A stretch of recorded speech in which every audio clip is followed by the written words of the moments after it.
Okay, let me just make sure everything is running smoothly.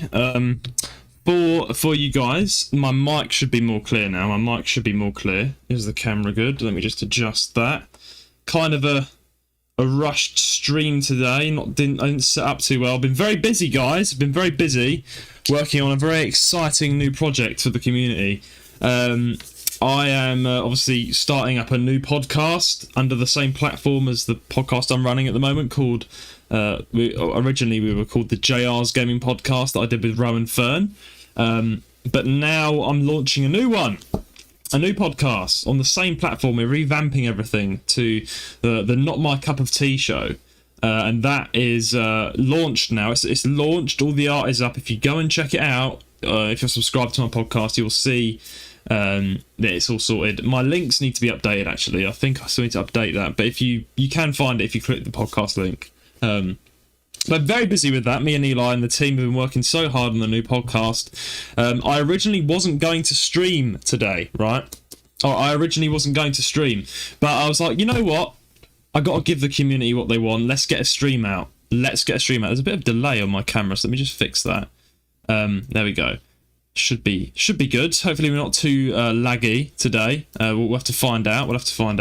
Anyway, let me know, guys, if there's a lag. Please do. Let me know in chat if there's a lag, because I don't want there to be too much lag. Hope it's sorted. There's no drop frames, so it shouldn't be. Anyway, what are we saying? What's up, gay man? Says Deslayer. Shut the fuck up. Shut the fuck up, man. That I should never have said that on stream. My God, that went too far. That did. I'm not gay. I am not gay, and I'm not gonna say it. I'm not gonna get bullied by you guys. Woolhead says he's wearing that hoodie from the 12-hour stream. I am indeed. Check it out, guys. Check out this hoodie. It's got the British flag on it. It's got a butterfly on the side. It's got this. It's one of my favourite hoodies. I did wear it for the 12-hour stream. That is true. I did wear it for the 12-hour stream. That killed me, chat. That killed me. That stream did. I don't think I can do that again. And the thing is, a lot of people are like, "Come on, man. That was a 12-hour stream. That wasn't that bad." But the problem was, I was an absolute fucking idiot. It wasn't healthy. Do you know why? Let me give you context. When I did that 12-hour stream, I don't know why I decided to do this. I had a night out. I had an all-nighter the night before, so I was on no sleep, right? So I pulled an all-nighter, so I didn't sleep all night, and then I obviously, when the morning came around, I got back from the party I was at after pulling an all-nighter, and I was like, you know what? Why don't I just stream for the rest of the day on no sleep? No sleep. So it wasn't a normal 12-hour stream. It was a stream with no sleep. Right, a stream with no sleep the night before, and I got so tired that I couldn't keep my eyes open. I was delirious. I had to take a nap halfway through the stream because I couldn't keep my eyes open. But yeah, it was a good stream. I guess it was fun. It was hectic. We had so many people joining throughout the entire 12 hours, including Dragon, Deathslayer, and all sorts of people in the community. But it was crazy, and I'm not doing that again. I'm getting a good night's sleep before. What are we saying? Eli and Judah, they both also kiss in the podcast, Eli told me. I doubt he told you that. Who said that? That is not a rumour that I want to start, that me and Eli smooch. Actually, you never know. You never know. You never really know what's going on between me and Eli. It's also a rumour that me and him are married. We were married as well, but we're not. I'm not gay, so why would I be married to him? I have got a girlfriend, alright? Let's clarify that. And she's not a man, so at least I think she's. No, I'm joking. I don't want to make that joke. Anyway, yeah, guys, enough of my love life. Okay, right. Today, let's talk about the stream. Right now, this is a first sort of go at this. I've not really done a sort of stream like this at all. I mean, I've done a stream where I've reacted to like Try Not to Laugh, but I've decided to try something new today. Instead of playing a game, we're going to be reacting to videos, and these videos, I'm going to give a bit of context to all of this, guys. We need to talk about what's going on in the stream, who the videos are by. It's very important that I put a disclaimer out, because I will be reacting to another YouTuber's videos, and let me just say this on camera, in case I get any issues, in case of copyright issues. Listen, right? So, basically, I'm going to be reacting to Dot Aviation, and he is a aeroplane aviation streamer, YouTuber. So he makes really good, detailed videos about plane crashes and disasters that have happened around the world, or incidents within a plane, where a plane has had like an incident where it almost crashed but it survived. And he's my favorite. I like to promote him. He's my favorite aviation YouTuber because he really breaks down the videos step by step with a flight simulator in the video to really like show you what happened and what went through the flight, what happened, the events leading up to the incident or the crash. And I've always loved watching his videos. We're gonna be doing a plane stream now. A lot of you are like, well, why are you talking about planes all of a sudden? This is a hidden pleasure of mine, guys. I love aeroplanes. I'm an aviation nerd. I love aeroplanes. It's so good, right? I don't know why. I'm really into aeroplanes. I do have Microsoft Flight Simulator, and I was actually going to play Microsoft Flight Simulator today, but I decided not to, just because I don't know if you guys would want that. Tell me if you're a VOD watching this, or you're in this chat right now that wants me to play Microsoft Flight Simulator. Please tell me. I just don't know if you're going to find that boring, because we're going to be flying a plane over the whatever. So let me know if you want me to do that. But I do love aeroplanes. I love aviation. I find it really cool. And today we're going to be reacting to some of the world's worst aviation incidents that have been put together by Dot Aviation. Please do check his channel out in the description. It's in the description linked. I do give full credit to him here because I'm reacting to his videos. Yeah, we're going to be watching the videos together, a couple of them, and reacting to them live, seeing my live reactions. So this is more going to be a fun, laid-back stream. I will be reacting to your chats as well, guys, if you want to talk about the video. And obviously, for VOD watchers, I think this will be an interesting experience. Do let me know in the comments down below if you want more streams like this, where I react to other videos and whatnot, or aviation content. I don't know. I'm kind of putting my fingers in all the different pies there is when it comes to content creation. Let's read out some... why is everyone still going on about me making out with Eli? Why is this a thing? Why? This isn't right. This isn't right, guys. I'm not gay. I think you're just jealous, Death Slayer, because you are gay, right? And you're just annoyed that I'm taken. I'm not gay. And I'm not going to say that one more time on the stream, because this is not about being gay. This is not it. This is not my stream, right? This is not it. We're talking about something quite serious today, right? So let's not, okay, chat? Let's not do this. Let's not do this to me. Anyway, without further ado, I'm going to dive straight in, guys, because I know you want to probably see what the actual content of the stream is. So I'm going to switch over to my second tab. Right, okay, chat. Let's do this. Okay. Right, chat, you should be able to... Let me just check my mod chat real quick. Okay, right. Right, am I good? Am I clear? Okay, right, let's go down to the PC stream. Okay, guys, you should be able to see this now. You should be able to see this screen. You should. Let me know if you can hear the video, okay? So, no, the first video we're going to be reacting to today is the 747 in danger, the mystery of the world's mid-air collision. Now, I've not seen this video. It's going to be a live reaction. And I want to start off by saying, before I start watching and reacting to this video by Dot Aviation, that... They're basically, planes are one of the safest modes of transport in the world, and it's statistically proven. You've probably heard it many times before that you're more in danger in a car than you are in the air, because millions of flights take off all the time and they go safely to their destination. I've flown on a plane before. I'm flying I don't know if I should be watching this videos, because I'm actually flying to Thailand in November for 4 weeks. My flight is in 4 weeks. Sorry, my flight is in 5 weeks. I'm flying direct British Airways. Is it wise that I start watching these disasters? Probably not. But anyway, I would like to say planes are very safe. They've been... I'm really happy to see how they've been improved over time due to disasters that have happened, you know. They've been improved over time. They're one of the safest modes of transport, and the pilots are undergoing serious training. And I mean serious training because I have a friend who is currently training to be a pilot for Airbus, and he's still, I think he's in his last 2 years of university. Or was it university? Or, sorry, flight school, pilot school, and he's been studying this for 7 years. I think it's 7 years. Don't quote me on that, but it's a very long time that pilots have to learn, you know, to become a flight.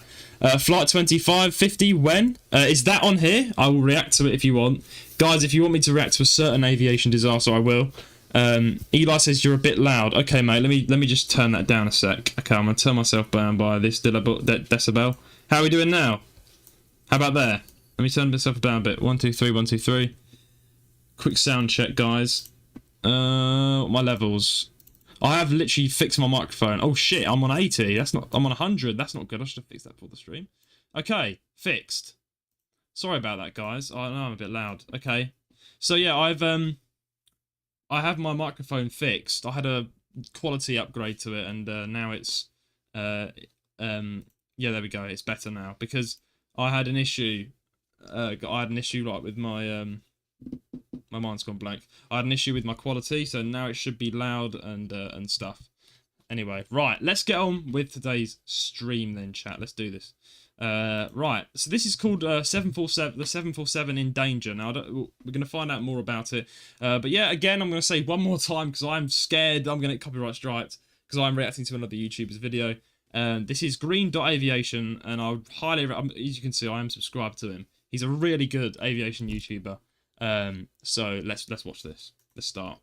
Two planes carrying 349 people speed towards each other in the evening skies above Delhi. Oh, no, in one of those planes, 5 pilots sit at the controls, making preparations to... See, I mean, 5 pilots straight off the bat. There's 5 pilots in this plane. You know, I mean, like straight off the bat, you would think this is going to be a really safe flight. You know, I'm in the hands of 5 pilots. You know what I mean? But it just goes to show that things can go wrong. And I guess we're gonna find out why. Land. In the other, 3 pilots are climbing along their departure route. An air traffic controller sits at the top of a tower, watching 2 blips on his screen draw closer together. What do these things have in common? The people immediately in charge of the outcome, those sitting in the pointy ends of these structures, also sit at the pointy end of a vast and complex infrastructure which undergirds their actions. All of these systems and infrastructures make up the foundations for the pyramid of aviation safety, on top of which pilots and air traffic controllers sit. What you're about to see is the shocking story of what happens when the foundations of this pyramid are rotten. I'm guessing I have a lot of respect. First of all, I'd like to say is I'd like to say is how much respect I have for not only the pilots on these planes but the control towers. Because if you think about it, you've got these people working around the clock, like night shift, day shift. And they're in charge of all the planes flying at different altitudes, flying into the airports. They're doing runway clearances for certain airplanes to land. Like, I have so much respect for these people because the amount of workload they're under is nuts to ensure that everyone is safely arriving at their destinations and taking off from their destinations. I have so much respect for these people because they work so hard. And I can only imagine how difficult it is when something like this goes wrong because there's so much pressure on these people. Eli says media coverage on aviation accidents have really increased over the years. That is true. I'm a massive consumer of aviation videos. I mean, again, I'm a plane nerd. I love my airplanes. I've even got an airplane here. It's the Globestar, right? I don't know if you can see this. Let me just show. I've got on my shelf the Globestar. I think you can see this. It's gone out of. I think it's no longer in. I don't think these planes are... this kind of airline is now still active. I'm not sure. But I have the Globestar here. Model of an airplane. I've got it here on my shelf. I'm a plane guy. I'm secretly a plane guy. And I decided to actually do some plane content. But I'm not an expert. I'm literally I'm learning along the way of how planes work. And Dot Aviation is really good at explaining. Anyway, let's have a look. Well, bro, to be honest, after the Red Moon happened this year, many disasters have happened. The Red Moon, what's that? I mean, I sound really dumb, but I don't know what the Red Moon is. Is this like a weather effect of the airplanes? I don't know. Anyway, let's carry on watching.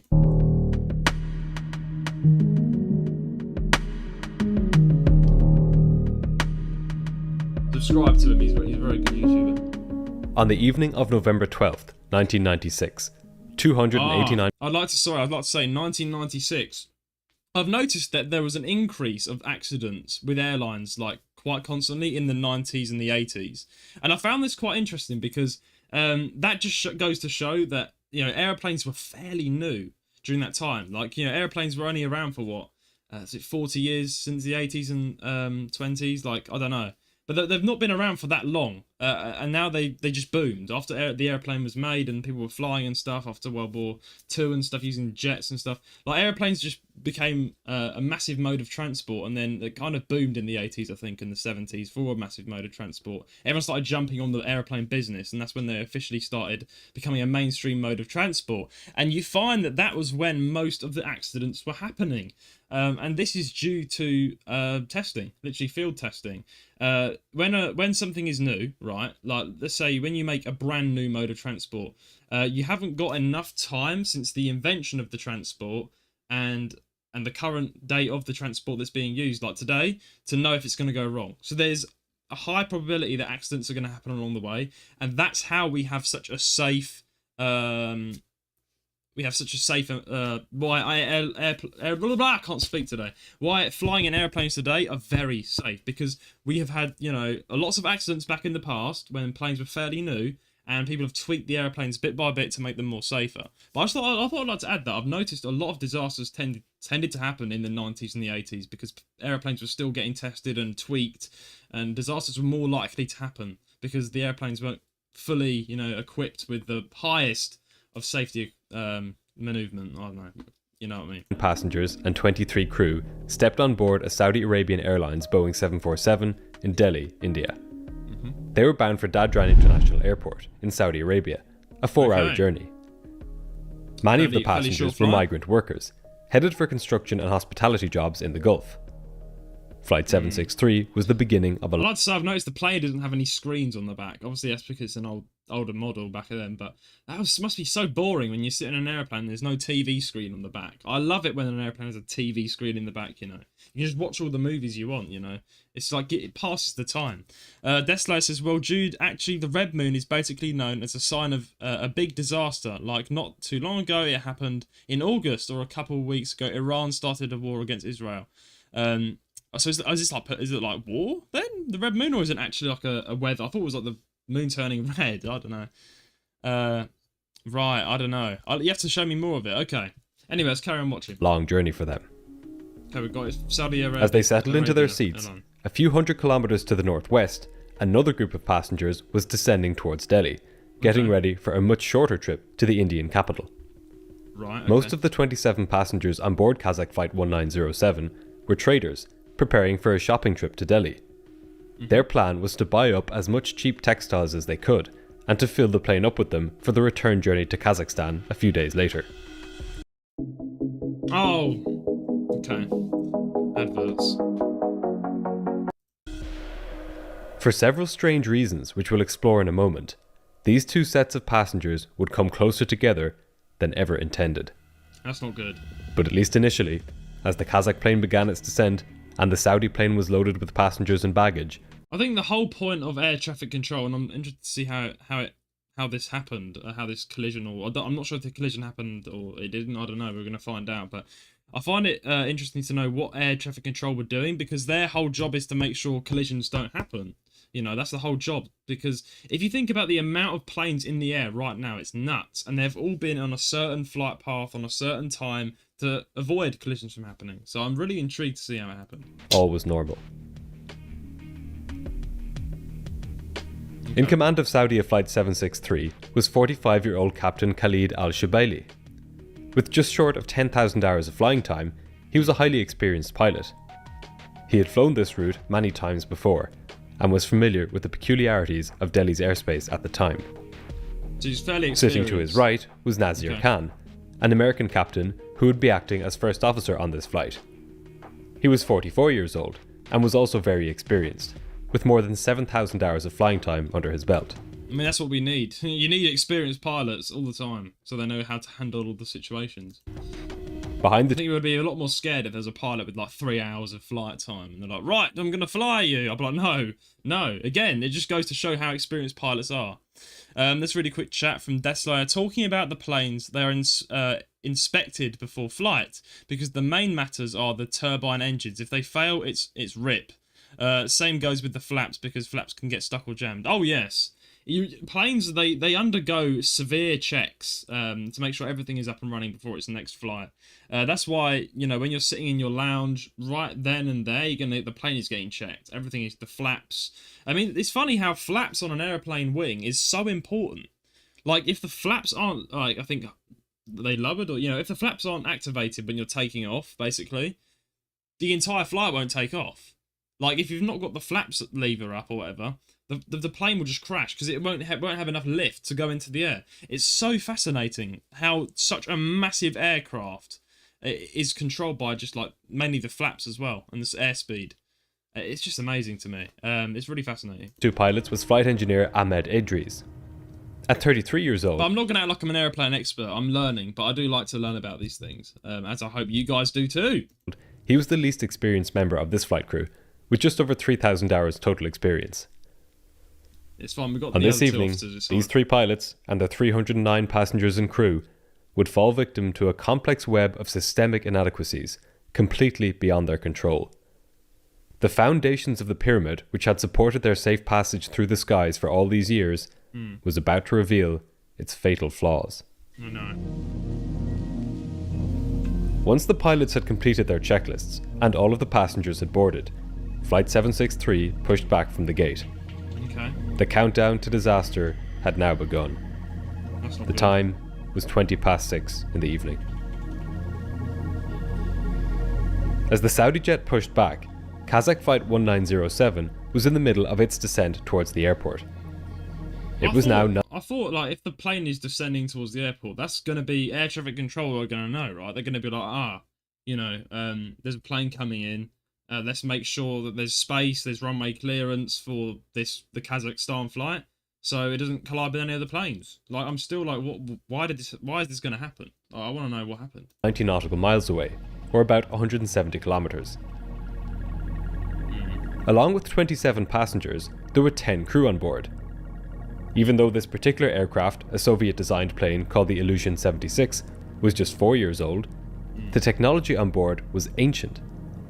Of the 10 crew on board this flight, 5 of them were in the cockpit. Another example of the aircraft back then has not been fully updated to safety standards like they are today. Like, I think particularly the whole checklist. That is one thing I did learn. If you fly in a passenger Airbus, whatever now these days, I did find out that they have an automated checklist where back in the day they didn't have like a screen telling you the checklist, so you had to literally say, is the flaps down? And they'll say, yep, the flaps are down. You have to confirm it with the other officer. But now, with modern flying, when the two pilots are sitting in the cockpit, there's a screen that literally has like a tick option on it, and if the button or whatever it is that needs to be pressed, if it is pressed, it'll say, tick button. It'll have a tick sign. So then it makes sure that everything is ready for takeoff. Like, there's not anything missed. There's literally a screen saying, look, you need to do that.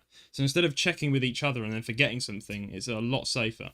Let's quickly read some comments. In 2021, a plane was about to land in Pakistan, Karachi. The wheels were jammed. They weren't being deployed. The pilot stayed in the air hoping it will open, but sadly the plane ran out and crashed.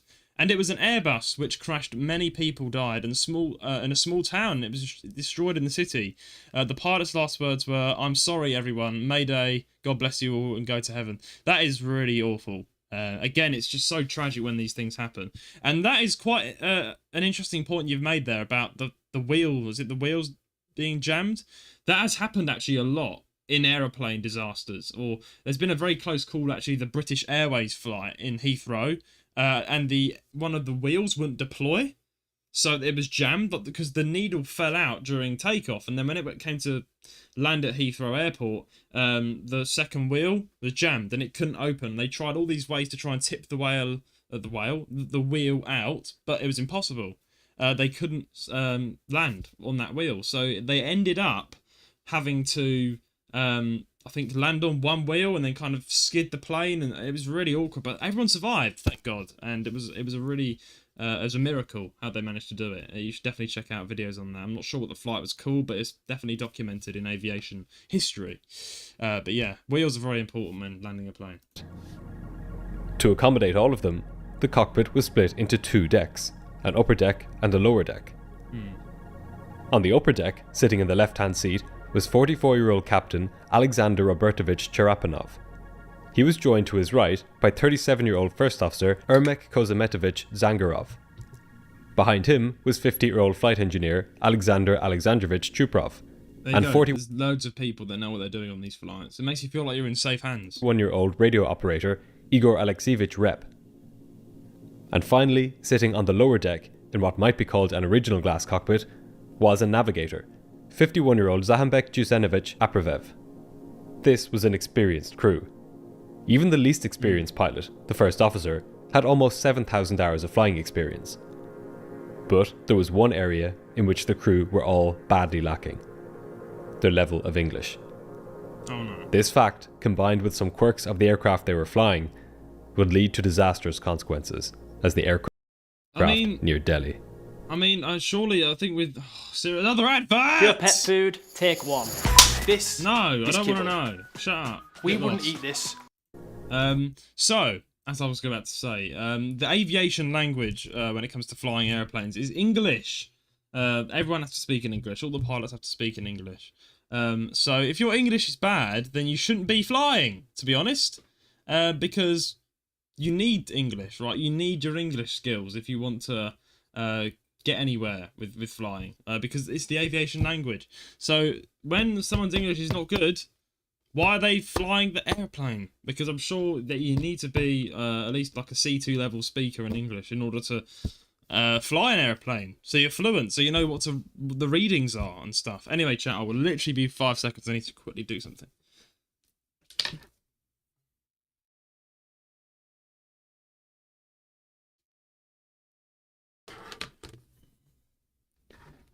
Right, okay. Sorry. Let's carry on. At 33 minutes past 6, the controller cleared Flight 1907 down to 18,000 feet. The radio operator acknowledged this clearance. As per the captain's instructions, he would be handling all ATC communications for the approach and landing into Delhi. And it was a rather unusual approach. You need your English In for fact, that. every plane departing and arriving into Delhi flew an unusual route. In 1996, Indian airspace was split about 50-50 between military and civilian control. There was a strict divide between the two airspaces, with civilian aircraft being forbidden from flying in military airspace, and military aircraft being forbidden from flying in civilian airspace. Makes sense. Delhi's airport was particularly heavily affected by this divide. The airport had only been handed over to civilian control the previous year, and almost all of the airspace surrounding it was still controlled by the military. Okay. The only way civilian aircraft could get in or out of the airport was along one narrow corridor. This stretched from the airport out to a waypoint called Lunka, 330 kilometers to the west. That is quite narrow. So I'm guessing it's quite cramped for most of the planes that need to go across that route, particularly loads of passenger planes. So that surely there would be like 3 planes at a time sort of rule. I don't know. You know. Anyway, by the way, Jude, did you wipe up the milk or what? Because I'm having vibes that the wet spots are still... I've wiped up the milk, mate. I've wiped up the milk. It's no longer there. I had to scrub the floor because when you spill milk on the floor, it stinks because it's milk. Anyway, let's carry on. It was this corridor which Kazakh Flight 1907 was now flying along, on its way into Delhi. Right, It was also the corridor along which Saudi Flight 763 would be flying as they departed the airport. That's not good. If it strikes you as bad design... That's a direct collision, that is. That shouldn't be the case. Like, what's going on here? That should not be the case. Like, that plane, the Kazakhstan plane, should land and then SVA 763 should then take off. Surely that's the rule of thumb here. So what's going on? Why are we taking off this plane and then letting this plane go on the direct flight path? You're just asking for a disaster. That departing and arriving aircraft fly on the same path, you're not alone. Controllers at Delhi had been protesting this system for years, but nothing had been done about it. Right. We're about to see the consequences of this in action. let's rewind what he said there, because that is very important. done about it.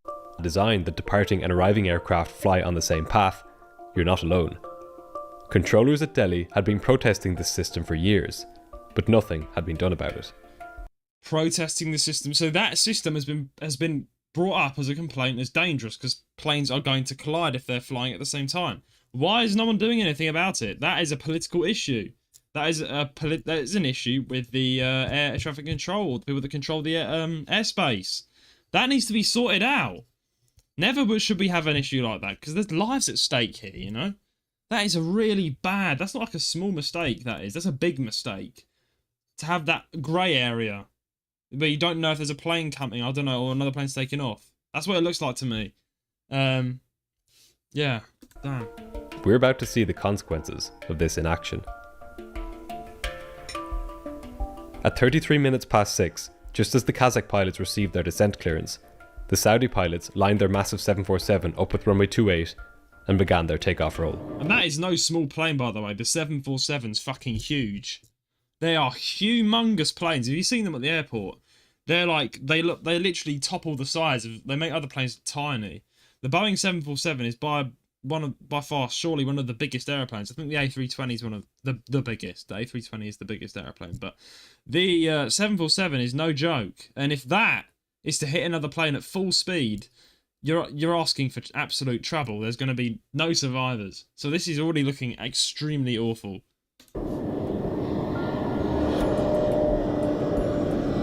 A few moments later, they and their 309 passengers and crew were airborne, climbing out over the densely populated city of Delhi. It was a good day for flying. The winds were relatively calm, and while there was some smog low to the ground, the visibility was much better up in the air. Well, let's hope we can see the other plane coming then. If the visibility's good in the air... Jeez, this is not good. Takeoff, the crew of Flight 763 switched their radios over to Delhi approach control and made first contact. The controller, VK Dutta, was responsible for all departing and arriving traffic in and out of the airport. He identified the Saudi aircraft on his radar and instructed them to climb to 10,000 feet initially. Right. Much like the pilots in the Kazakh jet, Dutta was using antiquated technology for his work. The kind of radar he had not been state-of-the-art since the 1960s. Oh my god. It didn't get sent any information from the aircraft electronically, but rather a radar dish at the airport sent out a signal in all directions and picked up when this signal was reflected off an aircraft. As a result of this, it could only tell the position of planes and not their altitude, or even which aircraft they were. That's just bad though. Like, I don't understand why this hasn't been fixed. I mean, he has pointed out that it was protested. So this is clearly an issue, and unfortunately it's looking like something bad is going to happen. It's always that's always usually the case in these scenarios. Something bad has to happen for people to wake up and realise it's a problem, and that we shouldn't be doing that. We should be ironing out these problems before they become an actual problem where lives are at stake. It's always a problem in politics and whatever. People just wait for these things to happen, particularly in aviation. They wait for a problem to happen and just kill people, and then they deal with it. Deal with it now. It's been brought up to you guys. Deal with this problem with the airspace. By the way, an accident of a plane can also be caused by the landing track not lit up, and that is dangerous. That is, yeah, exactly. You need to have the landing lights on, I think it is. Everything, there's a whole process to flying a plane. That's why it's so fascinating. And it happened many times. Yeah, there's a whole process, and that's why I have a lot of respect for pilots. Really do. For flying airplanes, because it's not easy. But they are trained in every scenario of how to deal with things. Dutta had to take the pilot's word for it when they gave him this information. For more than a decade, there had been plans in place to install a modern radar system, but bureaucratic forces had stymied the installation of this technology. So, sitting on top of this ancient infrastructure, keeping passenger planes separated at an airport which handled a takeoff and landing every 4 minutes, was one man. One man who had to work with one piece of information per aircraft, and who had to do it all in... I thought there was more than one man in that tower. Come on.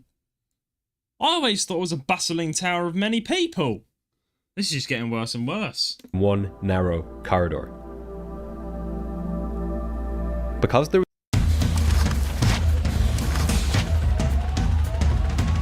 Pov, you go to a website This is what happens. Do you want a fucking cookie?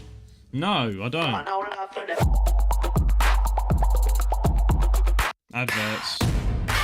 There was only one route in and out of the airport. The only way the controller could keep planes separated was to keep them at different altitudes. The international standard for this vertical separation is 1,000 feet.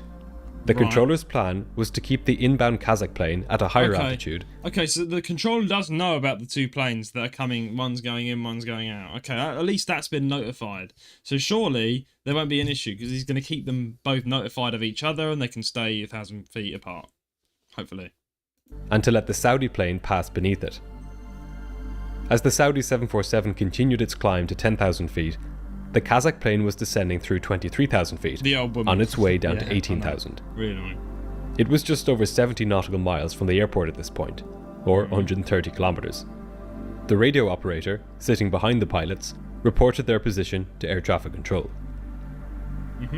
The controller cleared the flight down to 15,000 feet, and asked them to report when they had reached this altitude. The radio operator acknowledged this, and the flight continued its descent. As both aircraft were now tuned in to the same radio frequency, the pilots... Let's remember that he has mentioned that their English was bad, and this is a problem that's going to play a massive part of this accident. So, I'm guessing my hypothesis is he's going to give the wrong reading because his English is bad? I'm not sure. In each plane were able to hear the transmissions from the other plane, and their conversations with air traffic control. Listening out to other aircraft in order to build a mental picture of what's going on in the airspace is a key way by which pilots can maintain their situational awareness. This provides an added layer of protection for planes, especially in the busy airspace around airports. In the cockpit of the Kazakh plane, a conversation now took place between the radio operator and the pilots.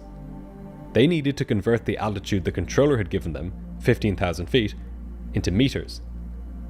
This was because most of the altimeters in their cockpit showed altitude in meters, including the first officer's altimeter.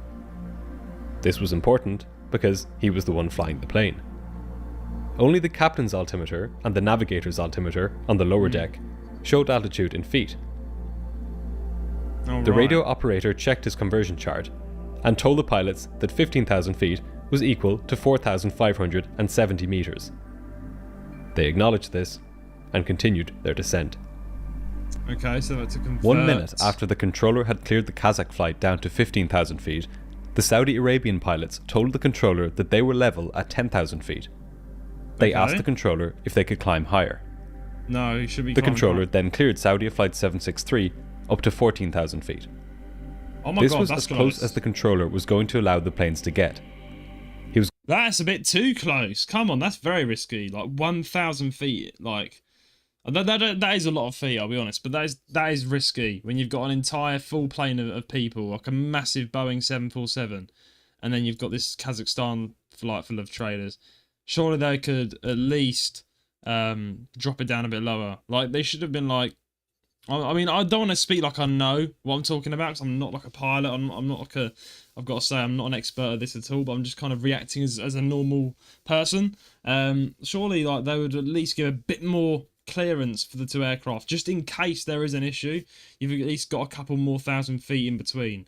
So it's just better safe than sorry. That's the phrase that comes to mind, isn't it? Really, like better safe than sorry. Like better safe than having a crash.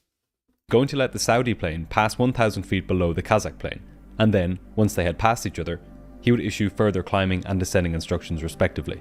Okay. Just to be sure, the radio operator on the Kazakh flight asked the navigator to confirm that his conversion between feet and meters was correct. That's good. The navigator confirmed that the conversion was correct, but importantly, as we'll see shortly, the pilots didn't say anything. Despite being the only person on the Kazakh plane who was in direct contact with air traffic control, the radio operator didn't have an altimeter.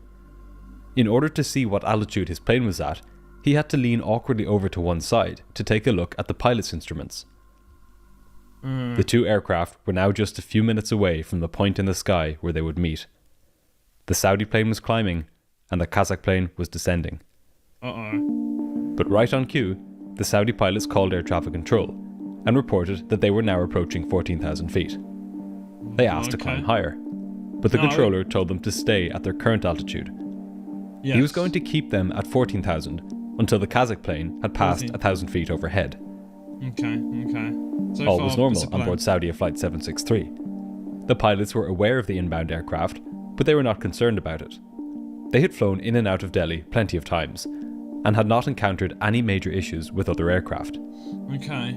So obviously they are experienced in one sense because the pilot's obviously used to this before, but obviously the control tower does heavily, they rely on the control tower. If the control tower isn't telling them what height to go, then they're going to crash. So the control tower is heavily relying, obviously asking them permission. Can I climb this high? They're like, no, you can't, because you're going to risk crashing. Deathlayer says, to be honest, I think now the control towers have translators, also with a plane, because it does happen, but it's more important to learn the common language, English. That is interesting fact there. I didn't know that. I think, obviously I thought that, I mean, it is true that aviation language is English. So all the pilots, the control tower, they all communicate in English. But there has been scenarios where, in dire situations, where people are, their English isn't up to scratch. The pilot's English isn't up to scratch. They just know the basics for aviation. And they've, I think it happened with a Japanese flight that went down back in the 90s. And the Japanese control tower said to the Boeing plane, it was like, you can speak in Japanese because... you know, we can understand the situation here. Like, you're panicking, you're trying to think about English, because that's the worst thing. If you're a pilot and you don't know your English that well, not only are you trying to control a plane that's going out of control, if there's an issue, like a really big issue, but you've also got to think in your brain. It's all mental. What words to use, and that makes more sense. It makes more sense to have people that are fluent in English or some sort of translation, because. Otherwise, it's just it's attention being diverted elsewhere to something that is also important, but it's going to take the main attention of the pilot off the controls for a second as he tries to think of the right word. That means that learning the language of English, if you're a pilot, is so important, and it is enforced, I think, to most pilots' training. A few moments, they levelled off at 14,000 feet, just as they had been asked to do. In the back of the plane, the passengers were oblivious. So far, everything is going fairly smoothly. I'm guessing. You know, there's not been an issue yet. The air AC traffic control, they are making sure that a collision isn't going to happen. They're telling the planes to keep separate distance. Again, it's intriguing me that something's going to happen. Is to the fact that a few miles ahead, behind a dark cloud, another aircraft was bearing down on them with tremendous speed. Over the next few seconds, a sequence of events would unfold, which would shock the world of aviation, and raise serious questions about the safety of flying in Indian airspace. That is not a good thing to hear. The controller asked Kazakh Flight 1907 to confirm its position relative to the airport. The radio operator told him that they had now reached 15,000 feet, and were 46 nautical miles from the airport. Strangely, while the plane... Okay, so, again, like... As far as I know, this is crazy to think this is going to happen. This is going to go wrong when they've already set up safety. You know, they're saying, okay, this plane is safely going to pass over this plane, and yet we've been told that something is going to happen. Something's going to happen. This is very important now that we pay attention to why and what caused the incident. The plane was indeed 46 miles from the airport. It was not, as the radio operator said, at 15,000 feet. Oh. Instead, at that moment, the plane was descending through 16,400 feet. It would not reach 15,000 for another minute or so. Okay. Why then did the radio operator tell the controller that they had reached 15,000? New Brookies and Cream Sundae. Delicious brownie That is dough delicious, and golden but cookie I want- swirls. Dig in now. Wait, Imagine being able to build an app with your name on it, just by thinking about Stop! it. Meet Base 44. No. Okay. Well, so far from my brain, they're descending through. Was it 16,000 instead of 15,000? So they are higher. They are like what 1,000 feet higher than the plane, but they're still they're still descending. And there has been immediately first problem. There's been a miscommunication because they said they were at 15,000, but they're not. They're at 16,000. So again, there is a problem here, and we're seeing the first problem. The reason behind this strange transmission may hold part of the key for what happened next. And that reason was likely very simple. The radio operator didn't have his own altimeter.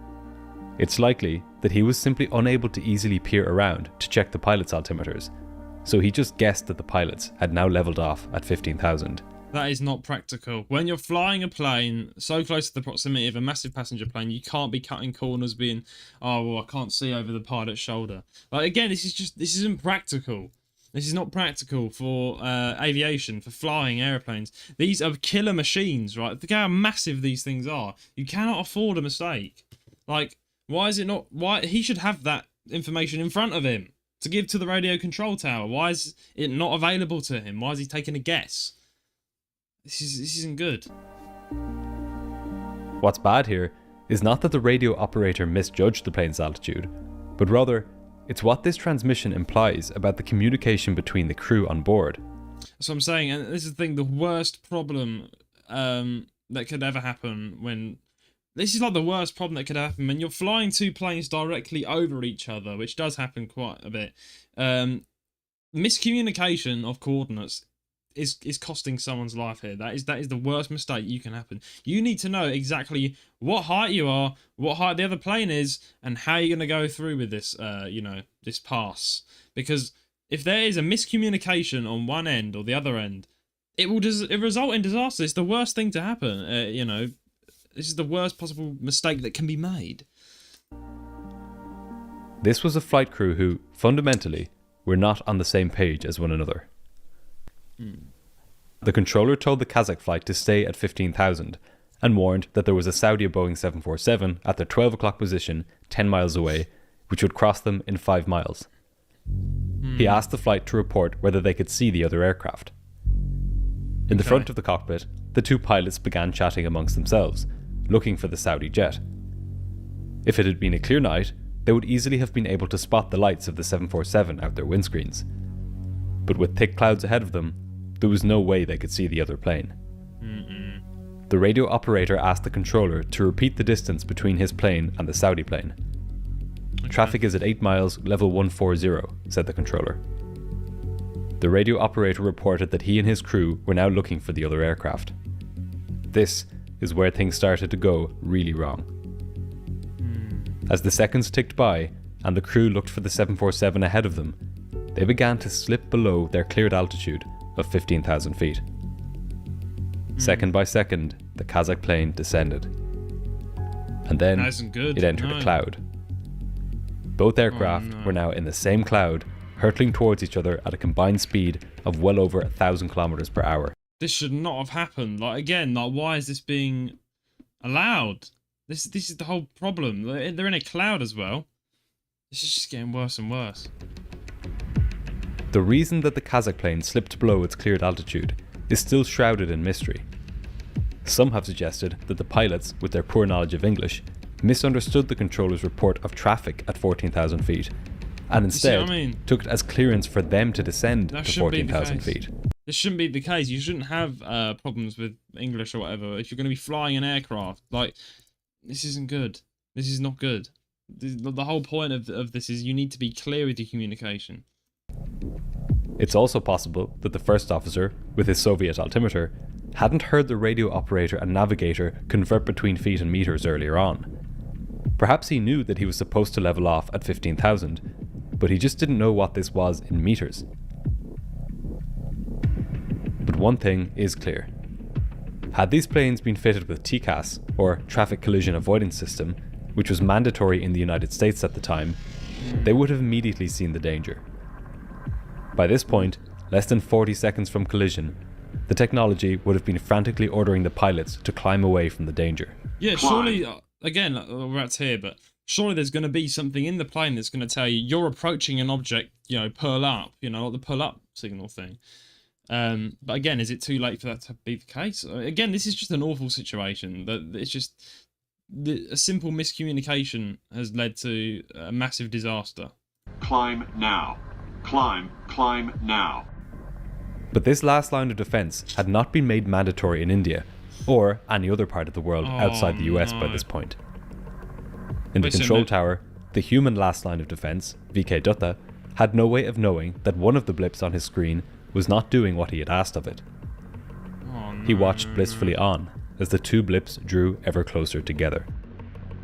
The Saudi pilots had overheard the controller's conversation. So I'm guessing the control tower, obviously thinks that they are passing with the space between them, 1,000 feet or whatever it was, but this clearly isn't. With the Kazakh pilots, and they too were blissfully unaware that the Kazakh plane was not, as it had reported to be, level at 15,000 feet. It's the worst situation. The seconds were counting down as the two planes screamed towards each other through the cloud. All of a sudden, at 6:39 p.m. and 57 seconds, the radio operator shouted, "Hold the level." He had probably seen the pilot's altimeters showing that they had gotten too low. Oh. Shockingly, the Too captain late. asked, "What level were we given?" The two planes... What? What do you mean you've forgotten the level you were given? You can't forget that information. I mean, I'm sorry, I don't want to be like getting angry at a pilot here. It probably isn't alive anymore, but like, surely you should know that information. Like, you should remember that information. Again, like, I'm not a pilot. I'm not like an expert in aviation, but you know, you can't be forgetting information like that. It's like, well, what level are we supposed to be flying at again? Well, actually, you were supposed to be put at this level, a certain level, if you remember what the control tower was telling you, so you could avoid crashing into an entire another plane. That isn't something you can forget. You can't just be flying the plane, descending, and being like, whoops, what's the level again? My bad. You can't do that, man. You have to know. Every second, it all counts with flying, you know. You got to make sure you're 100% safe and 100% sure of everything, not forgetting things like this, because the forget of a simple like fact of your descent or whatever it is, it will cost you your life. We're now 18 seconds from collision. The flight engineer yelled out, "Maintain," and the radio operator clarified this by shouting, "Keep to level 150, don't descend." Finally, the captain realized that he had made an horrendous mistake. Oh yeah. He disconnected the autopilot and ordered the first officer to increase engine power. Too late. The though. engine spooled up loudly to high power, and the radio operator shouted, "Get to 150 because on the 140, that one." Oh no. All of the crew saw the lights of the 747 filling their windscreens, No. but it was too late. The left wing of the Kazakh plane collided with the Boeing's left engines, igniting a massive explosion. No. The two planes continued forward for a few hundred meters before So it wasn't even a clean collision. Obviously, they scraped each other and that caused the engines to blow. tumbling down to earth, spiraling in their own flames.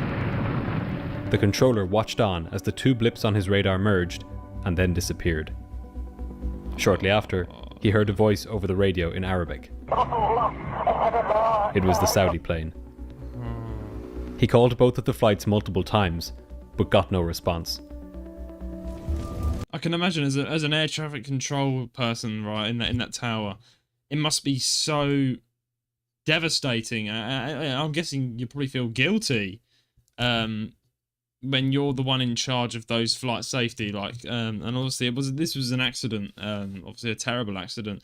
But I'm just trying to put myself in the shoes of the person sitting in the actual control tower that has authorized this, right? And obviously, you must feel an incredible amount of guilt and sorrow and pain. I'm trying to imagine that it's going to be hard to describe because it's your responsibility to keep everyone safe, and obviously an accident like this makes you must feel so guilty that, you know, he's tried, you know, to make sure planes keep at a level, but they've not, and they've collided and they've both blown up with people on board, lots of people, passengers.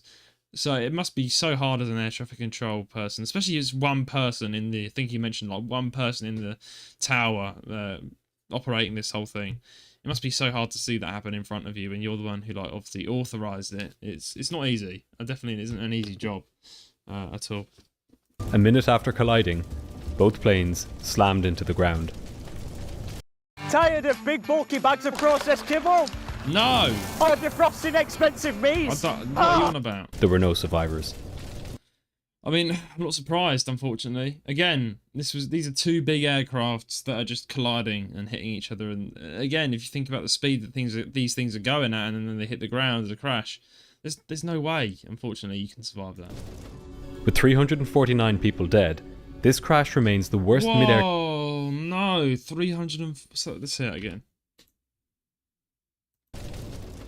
With 349 people dead, 349 people. That is like, it is numbers on a screen at the end of the day, but you've got to remember That's 349 people, like, and that always makes me, like, it kind of shakes me up to my core when I watch these sort of videos where it explains that.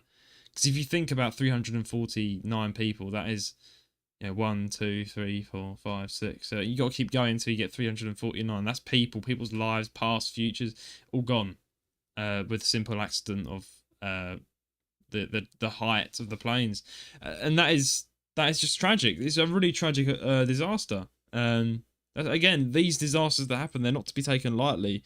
Because again, you can't. And again, my point still stands. You can't afford to have these miscommunications between the pilot and the air traffic control and the other plane, when there's serious lives at stake. And unfortunately, this is an example of where there has been a mistake, and it's cost 349 people's lives, which is tragic. This crash remains the worst mid-air collision in history, and the third worst air accident in history. After the accident, different parties quickly sought to apportion blame to the various people involved.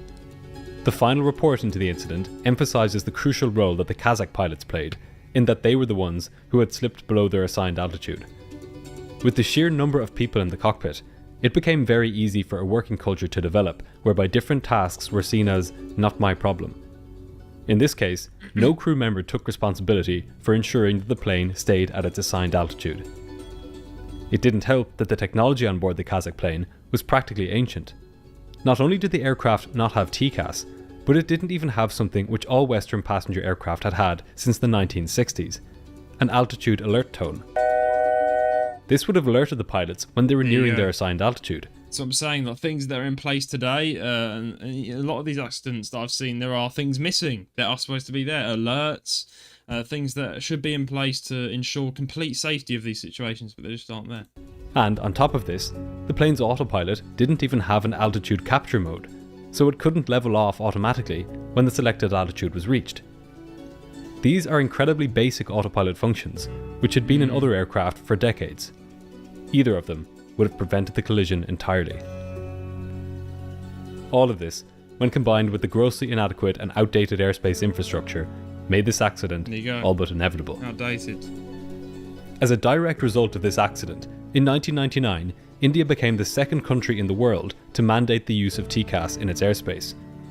Other nations soon followed, and now it's standard across the world. Delhi's airport, and Indian airspace more generally, also finally got the overhaul it so desperately needed. All major airports in the country now have modern radar systems, and the airspace surrounding them has largely... This is another example of what I'm saying. When a mistake like this happens, where it's turned into a massive disaster, they improve everything. They take it and they learn from the mistake, and they make sure it doesn't happen again by going forward with new plans in order to stop these things happening again. Been handed over to civilian control. Now, as much as 500,000 people safely take to the sky in India each day, a figure that is growing year on year. Ultimately, while the confusion and disorderliness in the Kazakh cockpit caused this accident, inadequate infrastructure and outdated technology sealed the fate of all 349 people on board the two planes. It's just unfortunate that this wake-up call came at the cost of so many lives. Exactly. Thanks for watching this episode. If you'd like to see... Thank you, Green Dot Aviation. Okay, that's that video done. Let's go and watch another video. Obviously, I'm streaming, guys, till 9 o'clock. So if you're a VOD watching this or you're watching this live, you've got another hour of content to go. So what should we watch next? Obviously, I'm going to take this as another chance to say, please do subscribe to Green Dot Aviation. He's the guy we're watching today. He obviously puts a lot of effort into making these videos. And again, I would like to say I really like how he makes his videos. This is why I enjoy consuming. You can see I've consumed a lot of his content in my own time. Because I love how he uses like a simulator, an airplane simulator, and his own flight knowledge to create an easy to understand sort of documentary styled video on how the events, were carried out on these big incidents. Let's have a look and see. Let's see what people are watching here. Running out of airway. We've got people trapped inside of a crazy plane. So what should we watch next? William says, are you ending? Nope. Got another hour of streaming, buddy. Don't worry about it. Got another one more hour. So you can enjoy the stream for one more hour. Plane catches fire over London. Okay, that's not good at all. Let's see what else there are. Terrifying dive. There's so many. I'm trying to think. Let's see what we can watch. Halloween horror. Oh dear. Okay. Crashing seconds after takeoff. Singapore 006. Let's see who this one is. Okay. I always find this. Flights like this, disasters, are quite fascinating because one of the most crucial parts of flying an aircraft or taking off in an aircraft is taking off and landing. They're the crucial parts of flight because that is when the pilots have as much concentration as possible in order to look at the plane, look at everything, make sure it's going to safely climb and just ascend and then descend and land later on. So and they go through heavy checks to make sure this is all done correctly. So when it goes wrong, we're like, what happened? What has happened? Is Muzz gone? Says William. I'm not sure. He may be there. He may be in the stream. Muzz, if you're here, say hello, buddy. But yeah, anyway, we've got 1 more hour, guys, of watching this. Do let me know, by the way, if you are watching me live, or you are a person who's watching this as a VOD, which a lot of you do. I do appreciate you guys that actually go. And if you've made it far in this stream, if you're a VOD watcher, I do appreciate you guys for watching my streams when they've already been done. But yeah, do let me know in the comments and obviously on chat if you want me to do more reaction videos. It could be to anything really, or to more aviation disasters. But we'll just try something new. Anyway, let's watch this video here, which is called "Crashing Seconds After Takeoff." Singapore 006. Halloween night in the year 2000, and a Boeing 747. Okay, we're year 2000 now, so we're just coming out of the 19th century. Okay, understood. Crawls onto the runway at Taiwan. Amid howling winds and piercing rain, the pilots strain to see out their windscreens. As they push their 4 massive engines to take off thrust, they have no idea that just ahead of them, a terrifying surprise awaits. This is the horrifying story. Well, a terrifying surprise is good on Halloween, but not a terrifying surprise is not good on an airplane. We don't want any terrifying surprises, thank you. Surprises. I keep saying the word so wrong today. Surprises!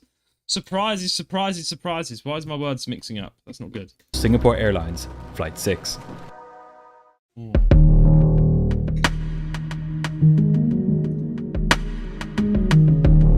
Flight 6, okay, that's what we say, not 006. October 31st, 2000. It's Halloween night in Taipei, and the weather was fitting. Typhoon Zhangzan was fast approaching, and already it's out of reach. I've always wondered how planes take off in typhoons, because obviously typhoons, hurricanes, they're all just massive natural disasters that you shouldn't have to fly through.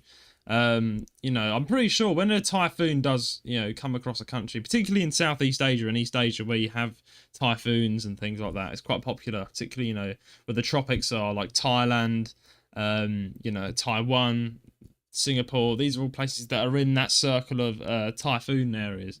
I've always wondered, surely the planes have to be delayed, if not cancelled, on a typhoon, because the worst, some planes can't even land in a typhoon, because you need to understand how much wind is generated in a typhoon. It's not safe, and a plane is heavily reliant on the air, the wind, the pressure to land and take off. So if that pressure is increased by a massive amount that is abnormal for the plane's going to spin out of control. And it's happened many times before where there's been a serious storm or weather defect, which has cost, again, a massive disaster, because planes aren't ready built to fly through these things. They're supposed to avoid them.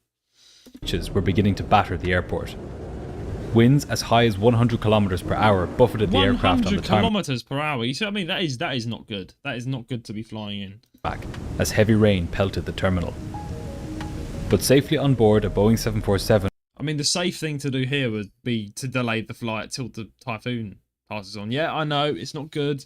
You've booked your flight, you're looking forward to getting to your destination, but when it comes to, again, lives at stake, weather is bad, maybe it's good we hold off, just because it's just not a good idea to fly an aircraft that weighs absolutely tons in uncontrollable typhoon weather. Operated by Singapore Airlines, 159 passengers from 20 different countries settled in for what was expected to be an uneventful overnight flight. Passengers from 20 the Boeing 747 operated by Singapore Airlines 159 passengers from 20 159 passengers. That's how many people on this plane. Okay, so yeah, a lot. Pretty full plane. different countries settled in for what was expected to be an uneventful overnight flight. Despite the variety of nationalities on board, most of the passengers were from the United States and Taiwan. 77 of them had actually boarded the aircraft hours earlier in Singapore, while the other 82 had just boarded in Taipei, along with the flight crew. Double hazelnut. Double cherry. Well, you know, the double hazelnut I can't have because I'm allergic to nuts, so that'd be shit. But I do like a good Magnum. No! Another advert! Bollocks. But I'm not going to pay for YouTube Premium. I'm just not that sort of geezer. But when you get That flight crew consisted of 3 well-rested pilots, who had arrived in Taipei 24 hours previously. Right, okay. The captain, Foong Chi Kong, was a Malaysian national, and at 41 years of age, he had over 11,000 flying hours to his name. He had been repeatedly assessed by the airline to be an above-average pilot, with colleagues describing him as one of the better pilots at Singapore Airlines. He had also been described as a friendly and approachable person off-duty. Oh. The only nick in his record was that 13 years previously, he had done a bit of a noisy departure out of Zurich in Switzerland. I know this is kind of slightly off topic, but it isn't really. I love it when the pilots are like really like laid back and friendly of like an airplane. It makes you feel a lot more at ease when you're flying or you're a nervous flyer. It's always good to know that the pilot's a really nice person. It kind of makes you feel more happy, you know, if they're so confident. You know, and I'm a fairly frequent flyer. You know, I fly to Thailand a lot. I'm flying again to Thailand, flying back to Thailand in 5 weeks. I'm using a long haul flight, as I mentioned before, British Airways. You know, I fly a lot, and I need to fly a lot because obviously I'm going back and forth from the UK to Thailand, which is a lot of flying.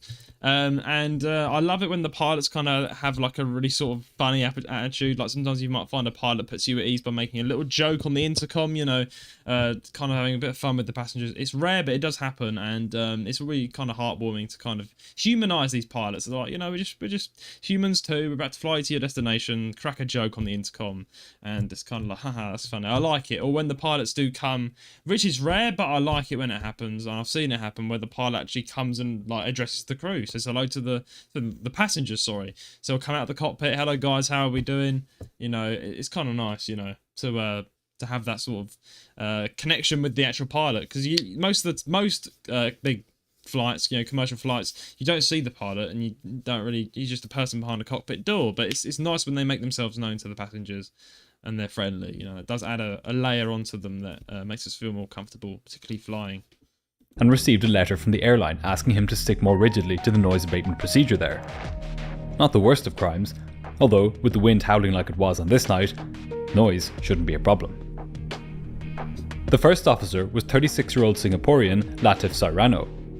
Sairano was much less experienced than the captain, with about 2,500 hours of... That's usually the case, I think. The first officer is less experienced and the captain is the most experienced, because the first officer is like the guy that makes sure the plane is everything is checked and, you know, everything's up and running. And obviously the captain is the head of the ship, you know, he's the most experienced. That's usually how it goes. And I think I might be wrong, don't quote me on this, but I think the first officer who does the checks, that's kind of like, he does that for a long time before he becomes the captain eventually. That's like, you kind of work you out the ranks like that, from first officer to captain, which I think is the case when total it comes to flying time, 500 of which were on the 747. Colleagues had described him as above average, disciplined, and not hesitant to speak out if he saw safety issues on a flight. Tired. Sitting behind the captain and first officer was another first officer. 38-year-old Singaporean Un Keng Leng would be acting as a relief pilot for this trip, taking over from the first officer over the Pacific Ocean. He would have no specific duties up until this point, other than to keep an eye on what the pilots were doing. He was described as mature and disciplined, with good flying skills, and the potential to become a captain in due course. All good to hear. It's worth pointing out here that Singapore Airlines had an excellent safety record. Its crews were well trained, it had a fleet of state-of-the-art aircraft, and in its 28 years of operation, it had never had a single fatal accident. Well, you're probably going to have a fatal accident if you fly in a typhoon. I'm just saying, maybe delay the plane. I don't know. I don't know if that's... Again, I don't want to sound stupid. I don't know if that's like something you can't do. But surely you can delay a plane if there's bad weather. I'm trying to figure this out. So, at 11:05 local time, when the plane pushed back from gate B5 at Taipei, the 159 passengers had little reason for concern. Yeah. They had no idea that far from setting out on a 12-hour flight, their aircraft would never even make it off the ground. It's just so bad to hear.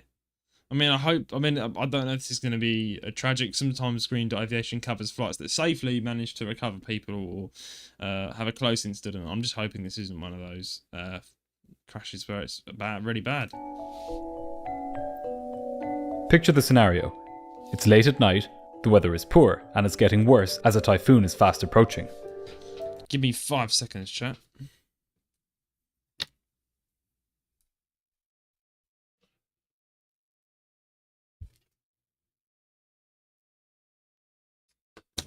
Right, sorry, I am back in business. I am back in business, chat. The pilots have a plane load of people eager to get to their destination. If you watched a few of my videos, you'll immediately have a sense of what's about to happen. Under time pressure and rushing to get airborne before the storm hits, the pilots begin to make mistakes. But this is not the story which is about to unfold. From the get-go, the captain set the opposite tone in the cockpit. What's so strange about what is Sorry, Ben. No, I literally just got to do something real quick. I'm back. About to happen is the sheer mismatch between the pilot's level of caution and the terrifying situation they would soon find themselves in. That is not good. I'm guessing as the most experienced member of the flight crew, the captain elected to taxi the aircraft out to the runway. He would be performing the takeoff and departure out of Taipei. As he taxied out, he emphasized the need to do things slowly and methodically. We have got to the point where literally anybody can build a fully working app without knowing how to code. No. This is Sorry, mate. Not my problem. The first officer's duty, as the plane rolled sedately out to the runway, was to work through the checklists and assist the captain in preparing the aircraft for takeoff. He set the flaps to 20 degrees, and the captain confirmed the takeoff speeds. The plane would be lifting off the runway at a speed of 156 knots, or about 290 kilometers per hour. To put this speed into perspective, the wind itself on this night was gusting to 1/3 of the takeoff speed of the plane. There we go. There you go. Typhoons are going to accelerate the wind speed that the plane needs to take off, meaning it is too dangerous to fly and take off in a windstorm, a typhoon, for Christ's sake. Again, I'm starting to think, why is this being allowed? If it's, if it's too dangerous to fly, surely. About 100 kilometers per hour. As the two pilots carried out their duties, the relief pilot listened in to the ATIS, which stands for Automatic Terminal Information Service. This is the service provided at all major airports, which pilots can tune into to find out the latest weather at the airport. It was a daunting weather report, A very daunting right on the weather verge report. of being too much to take off in. There was less than 500 meters of visibility, and the winds were gusting to almost 100 kilometers per hour, rocking the plane as it slowly creeped its way through the darkness. Some of the passengers were getting nervous. If these were the conditions on the ground, what would it be like in the air? Even worse. But in the cockpit, things were very much under control. When you're taking off as well, you got to think about you're going to go through different levels of height, and you've got to go right through that weather cloud, right through the eye of the storm. I don't know, the bad parts of the weather, especially if you're taking up. I think most planes fly above storms or they fly away from storms. But if you're needing to fly through a typhoon to get to that point, there's a massive danger there. The captain's attitude was clear. Right now, the winds and visibility were within safe limits for takeoff. If they stayed that way, the plane would depart, and if they got worse, the plane would simply turn around and go back to the gate. No rush and no pressure. This attitude had served him well in his decades of flying, and it had contributed to Singapore Airlines' excellent safety record. If you want to understand what's about to happen, you need to look at this chart. This is an exact copy of the charts the pilots were using on the night. When air traffic control told the pilots to taxi, this is the route they told them to take. Along the Sierras, up the West Cross, left down November Papa, and then up this way to take off on runway 05 left. Okay. In the cockpit, when air traffic control had given the pilots their taxi route, the captain went through it with the other two pilots, so that they would all be, so to speak, on the same page. But while it was a straightforward route, the pilots had to be a bit more careful than usual. It had been more than 3 years since any of them had taken off from this runway. They were much more familiar with runway 6, here, at the south end of the airport. So, as Flight 6 neared the West Cross, the captain confirmed with his colleagues that this turn was the one he needed to make. And, once this was confirmed, he slowly began turning the aircraft to the right using the tiller. Okay. He said that he was going to go very slowly, so as not to skid the aircraft in the turn. The last thing he wanted was to skid his $200 million plane into the mud. $200 million. That is, that's a lot of money. You must think about how much money these airline businesses have, because planes are so bloody expensive, but $200 million. I mean, it makes sense, because planes, they can't be cheap. The service, and you got to think about the service as well. Like, these airlines will be bringing in billions of pounds, billions of dollars, because, again, if each plane costs about $200 million, and then you got to think about the upkeep of the plane and everything else, that is crazy how expensive these planes really are. So if a plane is to go down, it's going to cost the airline a fortune to, like, replace the plane, but I'm guessing most airlines have so much money, because, again, the people paying for the flights, all of it. That's why, again, flight tickets are bloody expensive, and that's just the case. Because, you know, they need to buy new planes and up-service the plane. That's why they're so expensive. I'm guessing that's why. Not only are you obviously flying to another country, but you're also on a very expensive mode of transport. The relief pilot, from his position behind the pilots, could easily see both of their primary flight displays. He could see that the winds were so strong that they were being picked up by the pitot tubes on the fuselage of the plane, and then represented as changes in airspeed on the pilot's airspeed tapes. With the wind hitting the aircraft from the right-hand side, the captain's instrument and the first officer's instrument were showing different readings of airspeed. It was a peculiarity more than anything else, indicative of the sheer strength of the wind on this night. As the pilots peered out their windscreens through the rain, they heard some good news over the radio. The runway visual range, which is the distance pilots can see along the runway, had gone up from 200 meters earlier to 450 meters. At least for the moment, conditions were improving. It was beginning to look like they would indeed be taking off when they got to the runway. But still, cautious as ever, the captain continued taxiing slowly, at just about 9 knots, or 7... What flight is that? This is flight Singapore number 6, flight 6. Just watching what happened to it. This was in 2000, the year 2000. Obviously, Green Dot Aviation. We're watching his video. 17 kilometers per hour. In a few short minutes, they would reach the runway. Okay, so far so good, I guess. While it was looking increasingly likely that the weather would hold up long enough for them to take off, another problem now reared its head. Okay. What if they took off, but then, for some reason, needed to go back to the airport, only for it to have closed due to the weather worsening after they had departed? Again, this is what I'm thinking. Like, why are they taking off in a typhoon? Like, surely they're going to delay the flight, if not cancel it. It's better than having a horrible accident on your hands. That's what I'm trying to say. Previously, they had agreed that if this happened, they could go to Hong Kong or Kaohsiung instead. But both of these had now been closed, as the typhoon made its way north. There we go. It's getting worse. Cancel the flight. This is what I say. Cancel the flight. Do it another day. Don't take off. Don't attempt to take off in this weather. It's surely it's not the safe thing to do. Again, like, I don't know. Again, I'm not an expert at all on aviation. I'm a normal viewer, just like you are. I like planes, but surely you can see the problem here before it even happens. When there's an extreme typhoon, the airports are closing in the proximity of the flights. There's going to be a huge problem, when it comes to flying airplanes. Again, due to the air difference, planes heavily rely on the wind and the air to hold them up. So if there's an increase in wind, you're going to be fucked. Seriously fucked. And that is not good with a plane full of over 100 passengers. With the storm closing in, their only option was now Taipei. The pilots were hoping that it would remain a viable option as they neared the runway. So they're going ahead with it, okay. Despite the conditions, the pilots were calm and methodical as they discussed the issue. There was no sense of haste or pressure. No! I don't want to hear about Red Bull gives you wings and there's a dog driving a car. Of course there is. Of course there is. After a few minutes, the plane had reached the end of the West Cross. The first officer, looking at his taxi chart, confirmed with the captain that he needed to turn left onto the November Papa taxiway, then go all the way down the end. I mean, that is a long manoeuvre. Again, I'm guessing when planes taxi, they need to do all this. But that is a long manoeuvre. They've got to drive along this line, around there, corner, a lot of turning as well. And another thing I should point out when you're taxiing an aeroplane, the wheels need to be straight.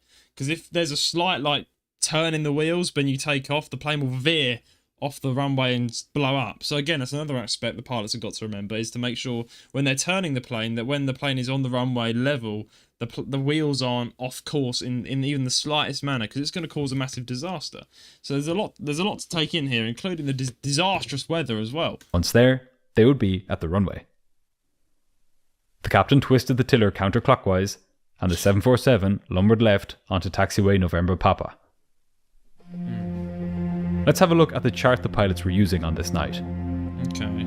At this time, Taipei's airport was undergoing a significant change. Runway 05 right at the time was in the process of being converted into a taxiway. The reason for this is that it was too short and too narrow to be of much use anymore, given the sheer size of many of the aircraft which now flew into the airport. It would be much more useful as a taxiway, which would run parallel to runway 05 left, the airport's longest runway. We'll see why this is so important in a moment. Something else to remember there? If you've looked out the window of a plane while at the airport, you'll be familiar with all the different coloured lights around the place. There's green taxiway centerline lights, blue edge lights, white runway lights, and red approach lights. A lot of bloody lights. The colour and positioning of these lights is completely intentional, and it's standardised across the world. There are also markings which can only be found on runways, like these white stripes here, known as piano keys, which signify the... Oh, that's kind of funny, that is. Piano keys. I can see that. That's kind of cool. I don't know, they just kind of amuse me. They're called piano keys. They do look like piano keys. Start of a runway. But what do you do as an airport when you're converting a runway into a taxiway? What you're supposed to do is to change all of the markings and lighting so that they are suitable. Let me just double check OBS real quick to make sure we're all smooth. Okay, yeah, we're all good. Sorry, chat. Just making sure. For a taxiway. But at Taipei, this hadn't happened. And so, on Halloween night in the year 2000, as the pilots of Singapore Airlines Flight 6 approached the end of taxiway November Papa... It's kind of funny how on Halloween night, it's just like a typhoon, just adding to the spookiness of Halloween, I guess. Just like a terrible storm happening. Kind of adds to the ambience for all the Halloween parties happening, I guess. Kind of random, I know, but just thought I'd add that in. They began to fall prey to a series of psychological and systemic errors, which would put them in grave danger. Psychological? Okay. It started at 15 minutes past 11, when the tower controller cleared Flight 6 to line up on the runway.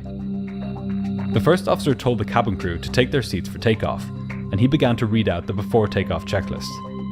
Okay. As he had his head down in the checklist, the captain was peering through the blackness out the windscreen, carefully following the green lights as they beckoned him onto the runway. He again told his colleagues that he would go slowly as he turned.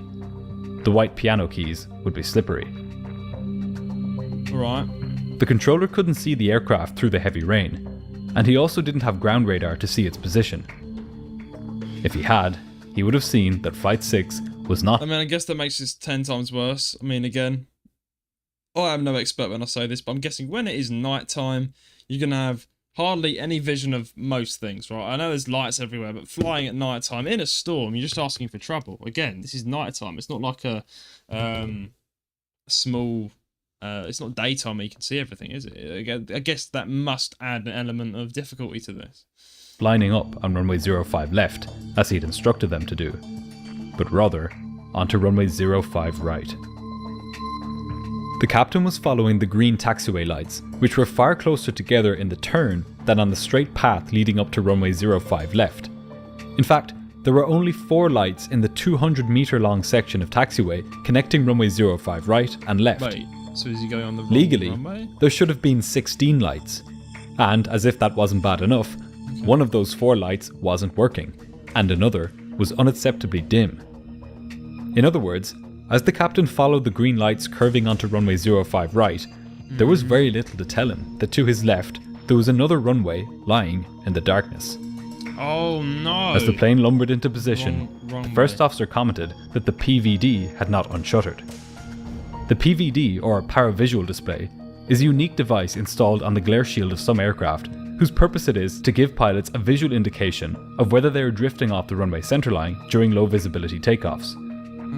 There was a shutter in front of it most of the time, but when the aircraft detected that it was lining up on the runway, it unshuttered, revealing the barber pole-like PVD. Okay. Co-pilot, help me tailor my pitch to a more... Oh, fucking adverts always jump in. It struck the pilots as odd that this had stage shuttered after they lined up on the runway. Of course, the reason it had was that they had tuned their navigation radios to the frequency for the runway they were supposed to line up on, runway 05 left. They were now over 200 meters from that runway, sitting comfortably on what was now becoming a taxiway. Right, so they are on the wrong runway, and I guess we're going to find out how bad this really is. Like, you're probably thinking, okay, they're on the wrong runway, okay, so it's still a runway of some sorts, but it's like a few degrees off from the original runway. What could go wrong? But as we know, this flight is not going to take off successfully, so something is going to go terribly wrong, unfortunately. What's more, the pilots knew that runway 05 right was being turned into a taxiway. But in the darkness, and lured in by the green lights, they simply never questioned whether they were in the correct place. What's more, as they sat poised on the threshold, bright green centerline lights extended into the darkness. That these lights were green instead of white, like normal runway lights, should have given the pilots a clue that they were on a taxiway instead of a runway. But they had already made up their minds that this was the right place. Besides, these lights had been green for the runway's entire history, because it had actually originally been a taxiway. Ironically, if the visibility had been worse, the pilots would have been safer. They needed to use the Paravisual Display to take off when visibility was lower than 50 meters. But on this night, they could see 500 meters in front of them. That's why, as they lined up, the captain told his colleagues that it didn't matter about the PVD, because they could see the runway anyway. Does make sense. So, at 16 minutes past 11, the captain put the windscreen wipers on high, switched on the landing lights, and pushed the engines to take off thrust. The engines roared, and the massive aircraft began accelerating down the runway into the darkness. As far as the 159 passengers were concerned, they were now well on their way to Los Angeles. I mean, within a few seconds, this plane is going to have a lot of fuel in it. I just need to note that down. This plane is going to have a lot of fuel. It's a long haul flight, and it's also crucial to remember when you're doing a long haul flight, it's going to have a significant amount of fuel in the plane because it's got to go miles and hours across countries. Yeah, long time, right, to be in the air. So it needs loads of fuel in order to fuel that massive flight. So a crash is going to be awful, detrimental, destructive, because if a crash is going to happen on a flight that is getting ready for a long haul, you're going to expect a serious explosion because of all the fuel in those tanks. That's what I'm trying to say.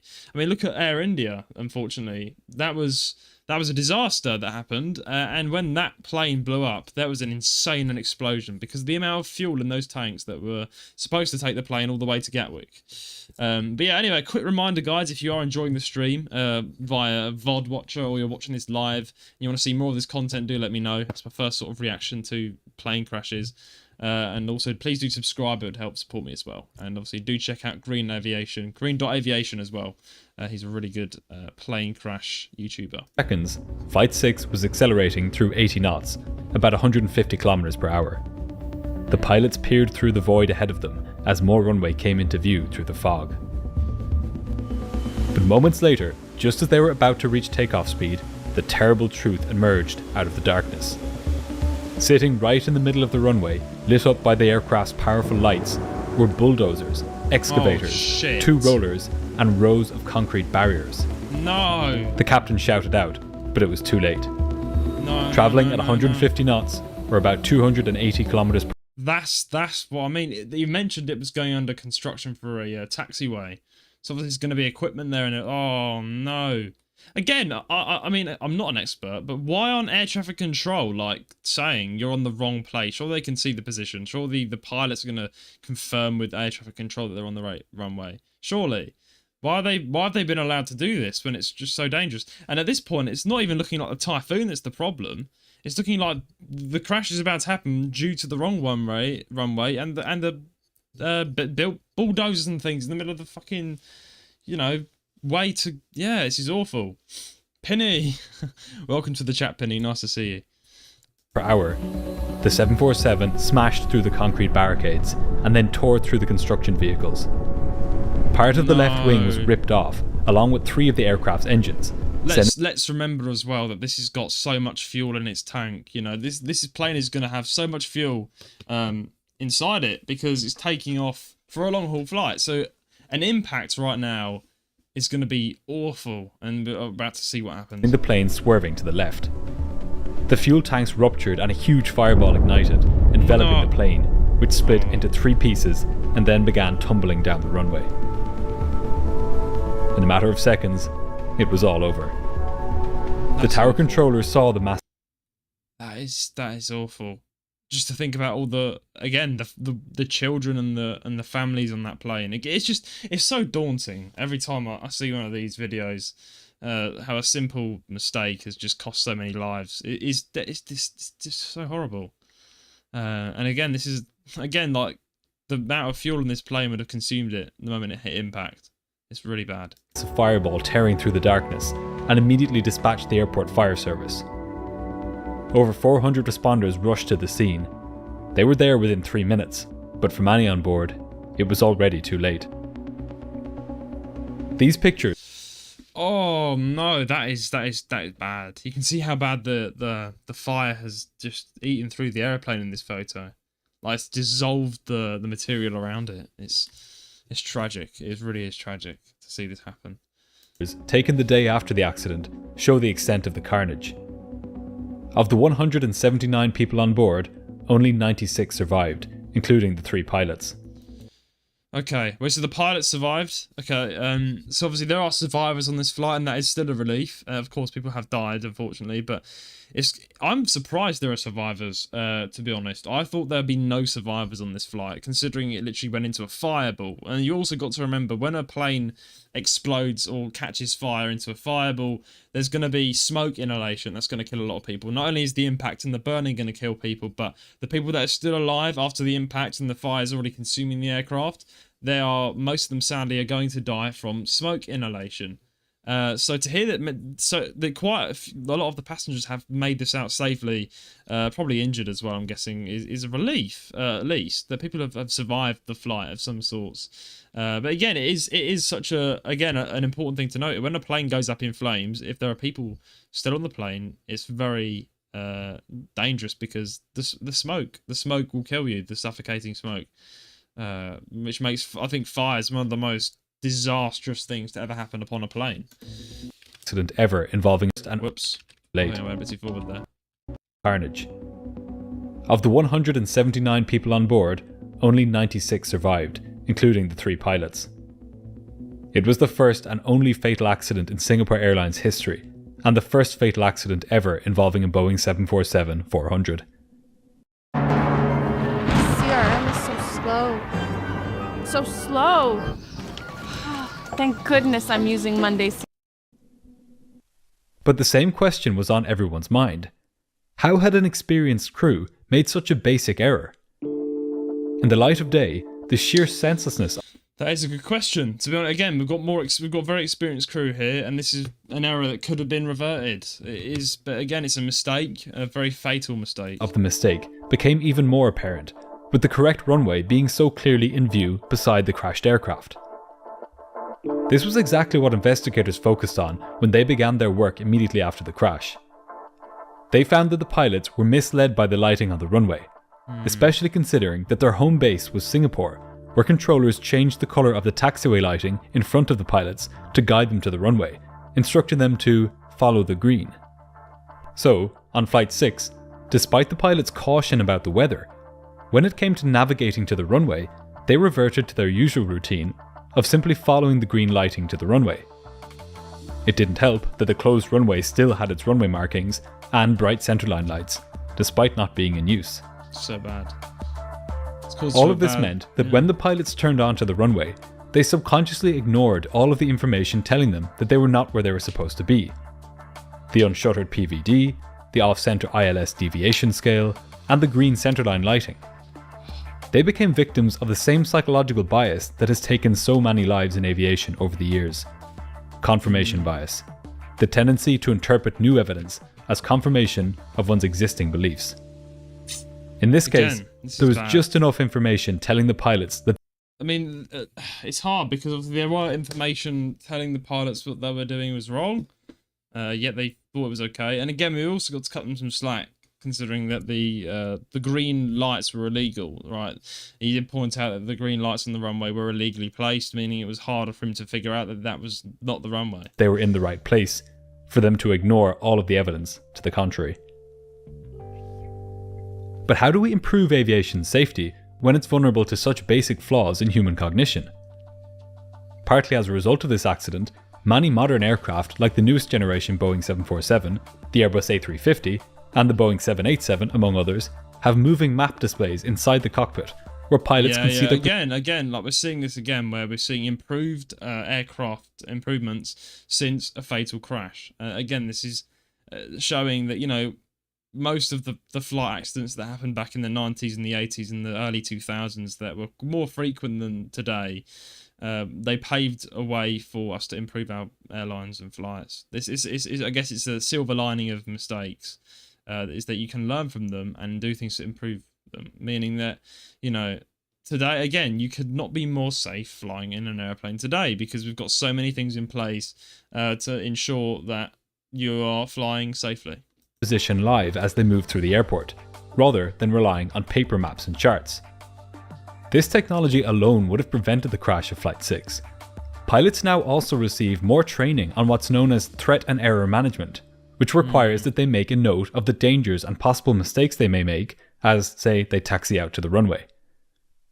On Flight 6, if the pilots had discussed the possibility that they might mistake runway 05 right for 05 left, this accident may not have taken place.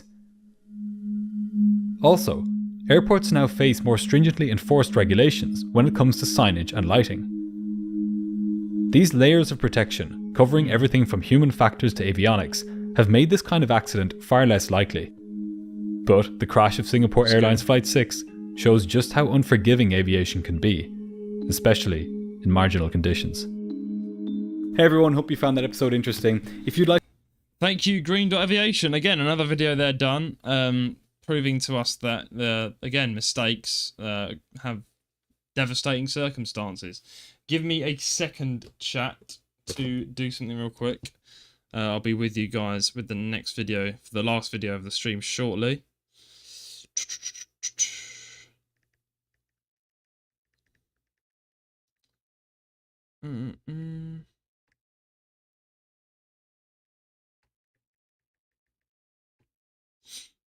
Okay, right. Right, okay, chat. Let's watch another one. I think one last one. What's our time looking like? Okay, we are looking like 20 more minutes of the stream till we end. So what we'll do, we'll watch one more video, slightly shorter, by Dot Aviation, and see what we can do here. What should we watch next, chat? Okay. Let's have a little look. What is 20 minutes? Wow, another one. Catching fire seconds after takeoff. American flight 1400. I guess we could watch that. That could be quite interesting. I want to know, again, a fire is the worst thing to happen. I wonder if they extinguished this. Let's have a little look. That's another bloody advert. But yeah, this is just a repeat reference to the video. This is Dot Aviation, guys. Do check him out. I've credited him in the description of this stream. He does really good flight videos, breaking down disasters and incidents. But yeah, by the way, if you are a VOD watcher or you are watching this live, please do subscribe. It'd also help me out a lot. And let me know if you want me to do more of this in the future. Okay, let's watch. Seconds after takeoff from St. Louis, Missouri, the engine of an American Airlines MD-82 erupts into flames. Alarm bells ring loudly in the cockpit as the pilots grapple with the emergency. But they soon discover that this is no normal emergency. Within moments, the captain's instruments fail, and the aircraft begins to lose vital systems. I'm about to say, if there's a fire on the aeroplane, that's going to cut through all the vital systems. It's going to burn away at all the very critical systems of flight, which makes, I think, fires one of the most disastrous things to ever happen on a moving air flight. Will the crew be able to make it back to the airport, or will the fire spell disaster for everyone on board? This is the story of American Airlines Flight 1400. Here we go. Let's see what happened on this disaster.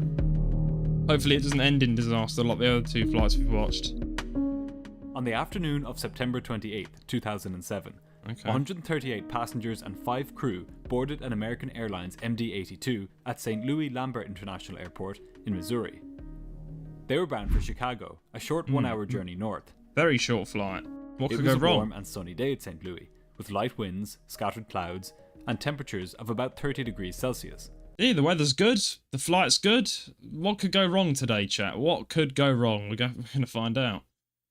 All in all, a good day to go flying. But this picture of perfection was deceptive. In fact, as the passengers filed in and took their seats, they had no idea quite how much danger they were in. In a few minutes, a relatively benign technical problem would collide with some very human faults, with disastrous consequences. Oh my god. The captain of this flight was 59 years old and had been flying for American for the past 17 years. Again, a very experienced pilot. This is the problem. We see these disasters happen. The pilot's usually very experienced, you know. Last 4 years, he'd been a first officer on the Boeing 777. And now, just 6 months from retirement, he had returned as a captain on the MD-80. He was highly experienced, with more than 14,000 total flying hours to his name, 6,000 of which as captain. He had started his career with the US Air Force in 1970, and since joining American Airlines, he had a spotless training and performance record. A very experienced Sitting man. to his right was a 43-year-old first officer. He had joined American in 1999, and between that and his time with the US Air Force and US National Guard, he had built up about 7,000 flight hours, 3,000 of which were on the MD-80. Like the captain, he had an unblemished safety and performance record in his time with American Airlines. But, as we're about to see, not all problems show up in training or in performance reviews. For Flight 1400, the problem started almost immediately, when the pilots tried to start the left-hand engine. Again, like someone did point out earlier in the stream, that planes undergo serious checks before they are turned on and taxied to the runway.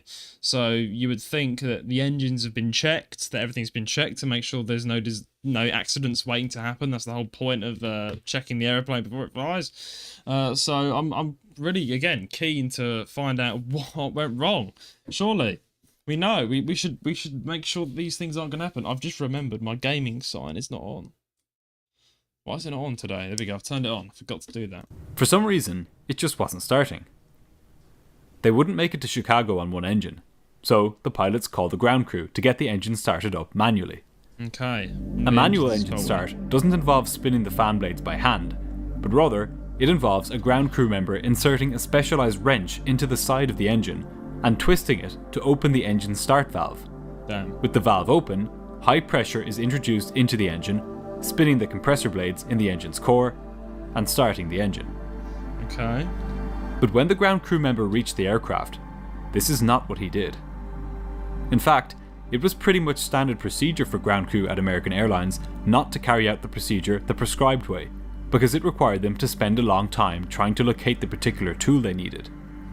So, instead of doing it this way, which was outlined in the manuals, the ground crew member pushed a screwdriver into a different button on the underside of the engine to achieve the same result. He knew that he was supposed to only use his hand to press this button, but that was hard to do given the position of the button inside the engine. Oh. After a bit of back and forth between him and the captain, the left engine eventually started. But unbeknownst to anyone on board, this quick fix employed by the ground crew member had created a deadly problem. Oh dear. Right, so it is human error. Right, he's done something wrong. Not good. Again, what have you done here, mate? This is a big airplane engine. We can't be fucking about. Deep inside the left engine was now a ticking time bomb. That is bad. That is not good. With the last of the baggage loaded, it was time to get underway. It was Friday, and many of the passengers were looking forward to a weekend trip to Chicago. The only shame was that none of them had used my discount code to pick up a weekender bag. This durable carry-all is the perfect way to protect your belongings when you travel. A lot like the MD-80, it's rugged and built to last, and unlike the MD-80, it has Dot Aviation 20. At 5 minutes past 1 that afternoon, the plane pushed back from the gate, fully loaded with fuel, baggage, and 143 passengers and crew. A lot of people on board, The pilots began taxiing out to runway 30 left at St. Louis, not a good time happy to have the maintenance snafu behind them. But the ground crew were not the only ones being sloppy on this day. As the pilots taxied out to the runway, a casual attitude pervaded the cockpit. The captain commented that he felt ambivalent now that he had only 6 months left until retirement. As the first officer read out the before takeoff checklist... You should never feel ambivalent, whatever that word means, ambivalent. Someone tell me what that means. It doesn't sound good. Again, if you're a pilot, right, it's your duty to make sure you're fully alert. You can't be like, oh, you know what, Bob, today I'm feeling a bit lazy. I'm feeling a bit like, nah, you know what I mean, this plane business. I'm retiring in 6 months. Yeah, you know what I mean. I can't be asked for this shit. Let me just quickly just put the plane in this mode and just kind of one-hand it over onto. You can't be like that. You cannot be like that. Again, these planes need full attention, mate. This is, I mean, the one time that you're going to be like relaxed and slopping off on your job, something's going to go wrong, which it is about to go wrong. So you should be fully alert, my friend. Fully alert, man. We can't be playing around here, can we? He stopped at various points to chat casually with the captain, settling into the mood which he had set in the cockpit. The captain, rather than instructing the first officer to stay on task, engaged him in conversation between checklist items. No. This kind of chatter is strictly against FAA and company policy, which state that until the plane... Got human error number 2. Just lapsadaisical attitude in the cockpit, which is, again, illegal. It's not supposed to happen. Come on, guys. ...has reached an altitude of 10,000 feet, pilots can only discuss things which directly pertain to the flight. This is known in aviation as the sterile cockpit rule. Yeah. If this had been like any other flight, this break from standard operating procedure might have gone without consequence. But on this day, this laid-back approach would lead to the pilots being caught completely off guard just seconds after takeoff. New Brookies and Cream Sundae from Ben & Jerry's. That looks absolutely delicious, but really not now, my friend. The captain briefed the first officer on what they would do if they had a problem on takeoff, saying, quote, "Unless we're on fire, we'll go to Chicago. If we're on fire, we'll come back and land here." Little did he know how prescient this statement would be. I was about to say, bro said if we're on fire, and the plane's about to go up in fire, so... Quite kind of darkly ironic, in a dark way. That isn't good.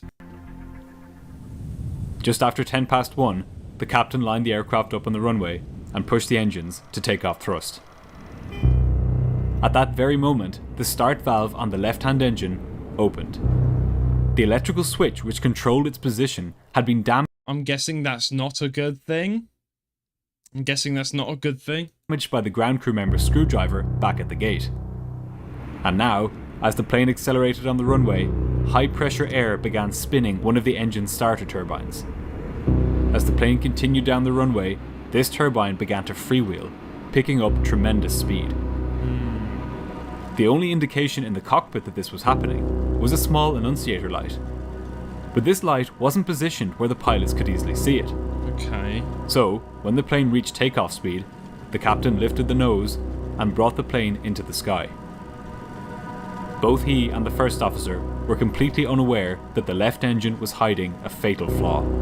I mean, they raised the gear. The last thing you want on a plane is for one of the engines to go. Those things are lifting the entire aircraft into the air, giving it power to move. Like, if one of them blows, if worse, sets on fire, you really have got a massive problem here, my friend. And began climbing out over St. Louis. So we know the problem... Just seconds after lifting off, as the plane passed through 1,500 feet, the first officer noticed that a light had illuminated, which said that the start valve for the left engine was open. He told the captain about it, who acknowledged the issue. As the pilots continued climbing, figuring that they would fix whatever problem this was in a few minutes, the rapidly spinning turbine in the left engine failed catastrophically. A fire then erupted in the engine. Oh my The engine God. fire warning sounded in the cockpit. The first officer immediately declared an emergency, telling air traffic control that they had a fire in the left engine and that they needed to. I've heard that when a fire comes upon a plane, it can spread so fast, you know, and the entire thing can turn into a fireball. So this is a serious situation, and this is why they're taking it so seriously by calling in a mayday. Returned to the airport straight away. The controller told the pilots to turn right and said that he would bring them back around to the airport. Meanwhile, the pilots got to work. The captain announced that he would fly the plane, while the first officer worked through the checklist. This splitting of duties is exactly how the pilots had been trained to handle emergencies. Time is critical when it comes to fire on an aircraft. The pilots needed to complete some key items in their checklists to maximise their chances of a safe return to St. Louis. The first officer took out his checklists and opened the page for engine fire, damage, or separation. The purpose of this checklist, in the event of an engine fire, is pretty straightforward. It instructs the pilots on how to shut down the affected engine, cut off the fuel supply to it, and then put out the fire. There are several further steps in this checklist, but these are by far the most important. But now, at the very beginning of this very serious emergency, the pilots began to flounder. Despite their spotless records and despite the frequency with which engine fires are practiced in the simulator, the pilots will now make a series of grave errors which will endanger the lives of everybody on board. So far I'm getting that it's a lot of human error, which is not good, because we need to minimise human error when it comes to flying, surely. That's the thing we need to minimise the most. What we should have is if there is an error that's to happen, it should be purely on the aircraft. It should be an aircraft error, and the humans should be highly trained to deal with that. And if it's too much human error, then things are just not going to work, because things are in place in order for you to have a safe flight. And if it's the human mistake, I think it's 10 times worse than if the aircraft had a slight problem and the humans were trained to deal with it. Again, the Green Dot Aviation just mentioned that these pilots were highly trained in order to combat the issue, but they made more mistakes, and we're going to find out what those mistakes are now. The first officer quickly carried out the first two items on the checklist. He disconnected the autothrottle and set the left engine thrust lever to idle. But before he could complete the vital third step of cutting off fuel to the engine and pulling the fire handle to extinguish the fire, the captain interrupted him by handing over the controls. In this vital moment, when the first officer should have been shutting down the blazing engine, the captain handed him the controls. His reason for this? He wanted to tell the flight attendants to prepare the cabin for an emergency landing. Oh dear, that's just great, isn't it? Let me just quickly go and tell the flight attendant while the plane's burning up, and I could actually help it out. Let me just pop out the room real quick. Bye. You take over. Surely that's... No, stay in the bloody plane cockpit. You've got to focus on the situation. Surely they can tell the people on the intercom, like, we've got a situation here, please hang tight. You don't need to get out of the cockpit. No, pilot out the cockpit's never a good thing, especially when there's a fire on the bloody engine. Something which wasn't necessary at this stage, given that the passengers were already seated and strapped in. So now, with the first officer flying the aircraft and the checklist sitting idle, the fire continued burning. As it burned, it began to eat away at electrical wiring, and even began to damage the plane's hydraulic systems. In a few short seconds, this emergency was about to get a lot worse. That's what I said. The captain told the flight attendants that they had a fire in the left engine. Well, you're going to have a bigger problem on your hands in a minute, mate, because if that fire carries on burning through the hydraulic systems or whatever that was, right, you're going to have a bigger problem. You know why? Because imagine it burns through the electrical circuit wires that connect them to ACT and whatever it is, the control traffic towers and things. They have no way of communicating with anyone. They need to deal with this now. Like, again, why is he out of his cockpit? Like, come on, man. The day he said he was going to act lazy, this is the bad day to be like that, you know what I mean? And that they would be landing back at St. Louis in the next 5 minutes. He told them that they would probably not need to evacuate, but that they should prepare the cabin just in case. At this critical stage of the emergency, this briefing was completely unnecessary.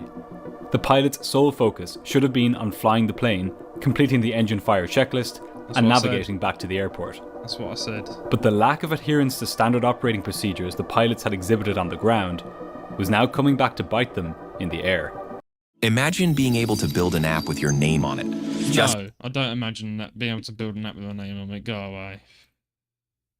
Oh, whoops. The controller instructed Flight 1400 to turn right again, this time to head back parallel to runway 30 right, where they were being set up to land. Immediate landing. With the first officer now flying the plane, it was the captain's job to handle the radios and carry out the checklists. This left it all up to the first officer. You know what I mean? The captain is the one that needs to be in the cockpit right now, but he just fucked off around the back. Like, come on, man. It was a confused and chaotic response to an emergency which they had trained for dozens of times. So I mean, finally, after more than a minute, the captain resumed flying the plane. But in some important ways, it was already too late.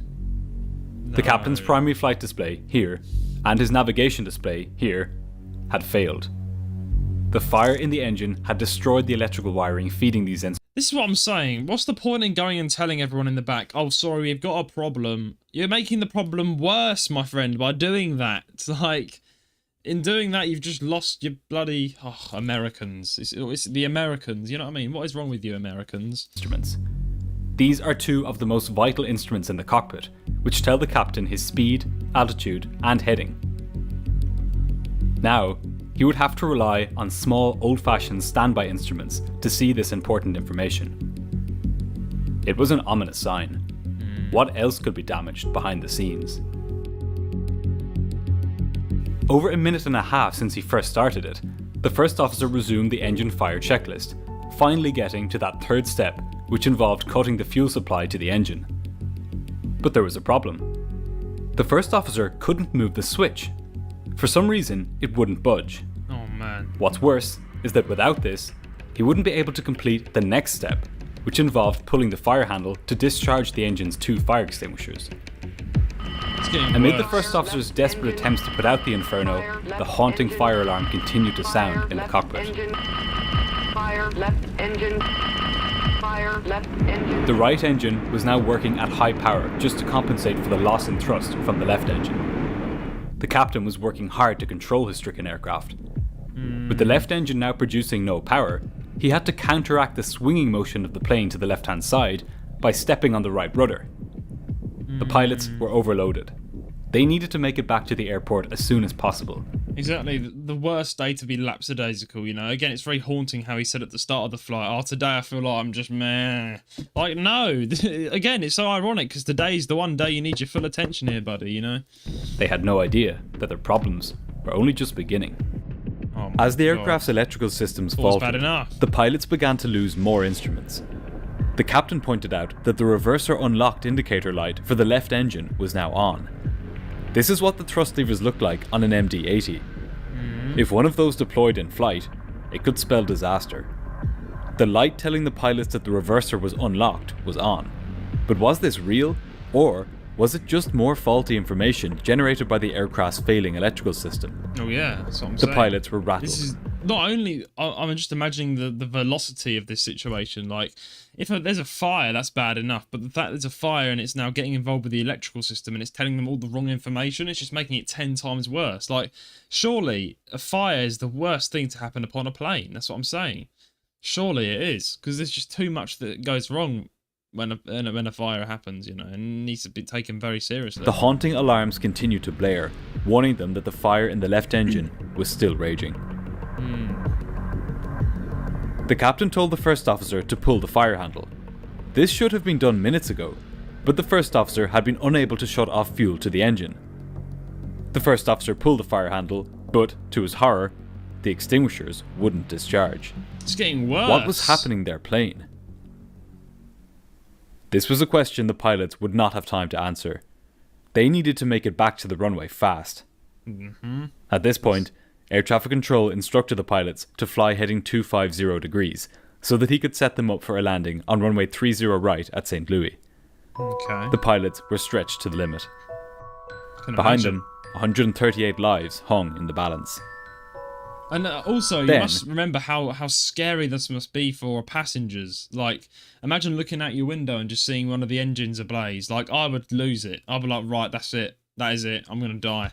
Like, you know what I mean? That is just terrifying. And also not knowing what's going to happen. Like, the commotion there would be.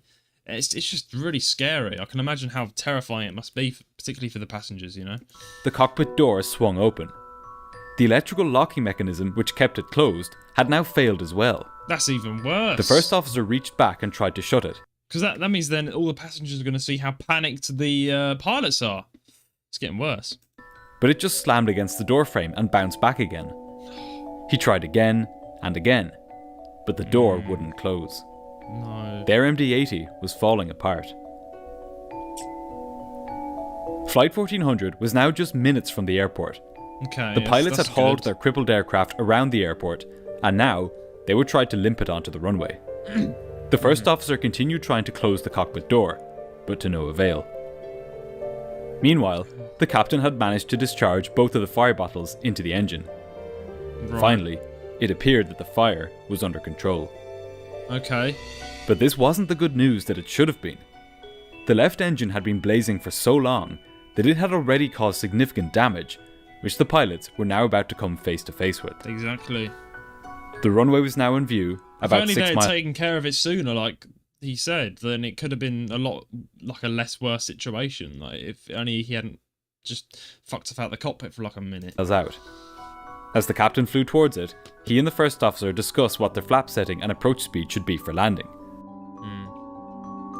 The first By the way, officer guys, remember, if you are enjoying the stream, please do subscribe. It'd really help me out. And obviously, do check out Dot Aviation as well. He's a very good YouTuber covering this stuff. the landing gear lever and carried out some final checks, putting the hydraulic pumps on high and setting the so-called bugs on the airspeed indicators so that the captain would know what speed to fly at for the approach. Next, the first officer lowered the flaps to 23 degrees to allow the plane to slow down for landing. Okay. The captain okay. tried to start Getting the back to auxiliary people. power unit, or APU. This would provide the plane with an additional source of electrical and hydraulic power, given that the plane's full power supply was now being drawn from just the right-hand engine. Yeah, so much pressure on that one But it engine wasn't working. as well. For some reason, the pilots couldn't get the APU to start. Oh my gosh. This was no ordinary engine fire. There was something seriously wrong with their plane. The sheer variety and complexity of these failures was not something the pilots had trained for in all of their years of flying. This was a new kind of emergency. And unbeknownst to the pilots, it was an emergency that they had caused by their confused reaction to the initial fire warning.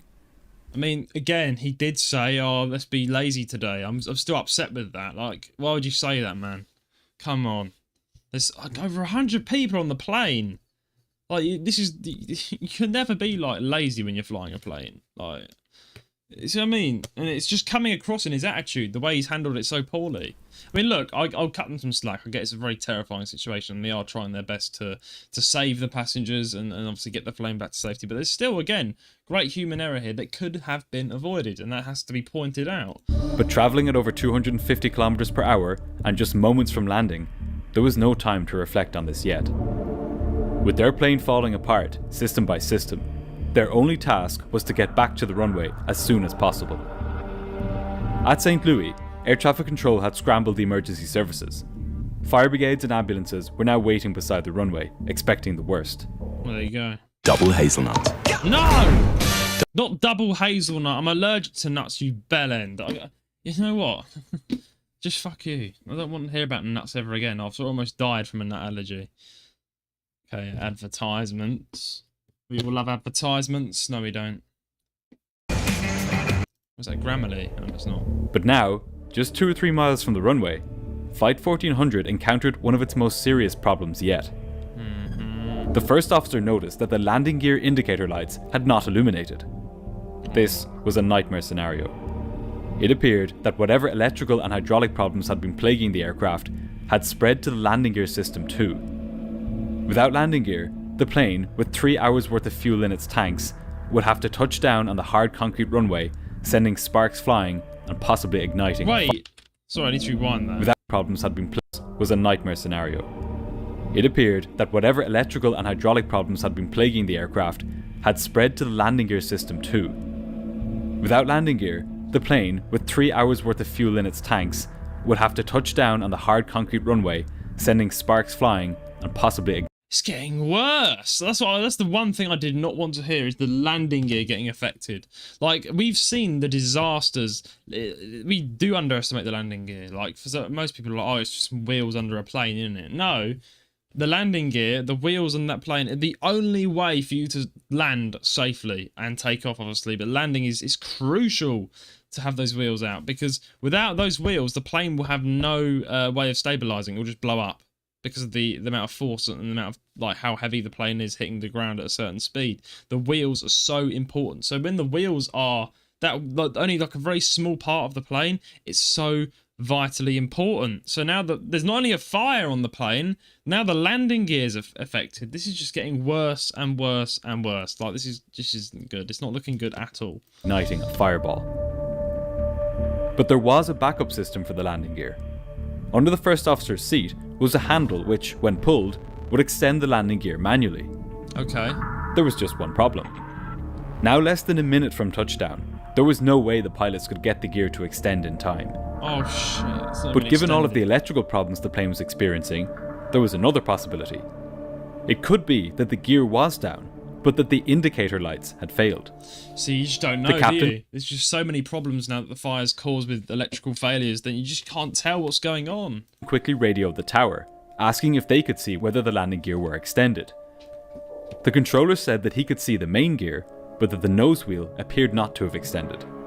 Oh no, that's this even worse. This was not the news the pilots had been hoping for. Because if that nose hits the ground, then you're stuffed. They didn't want to keep their damaged jet in the air for any longer than was absolutely necessary. But landing without a nose wheel was not a safe option. They had no choice but to go around. The captain slammed the one remaining engine to maximum power. As much as a go around sounds safer, it's not, because there's a fire on one of the engines, so every second counts as well. Like, it's just getting so bad, and I really do hope this flight doesn't end in absolute disaster.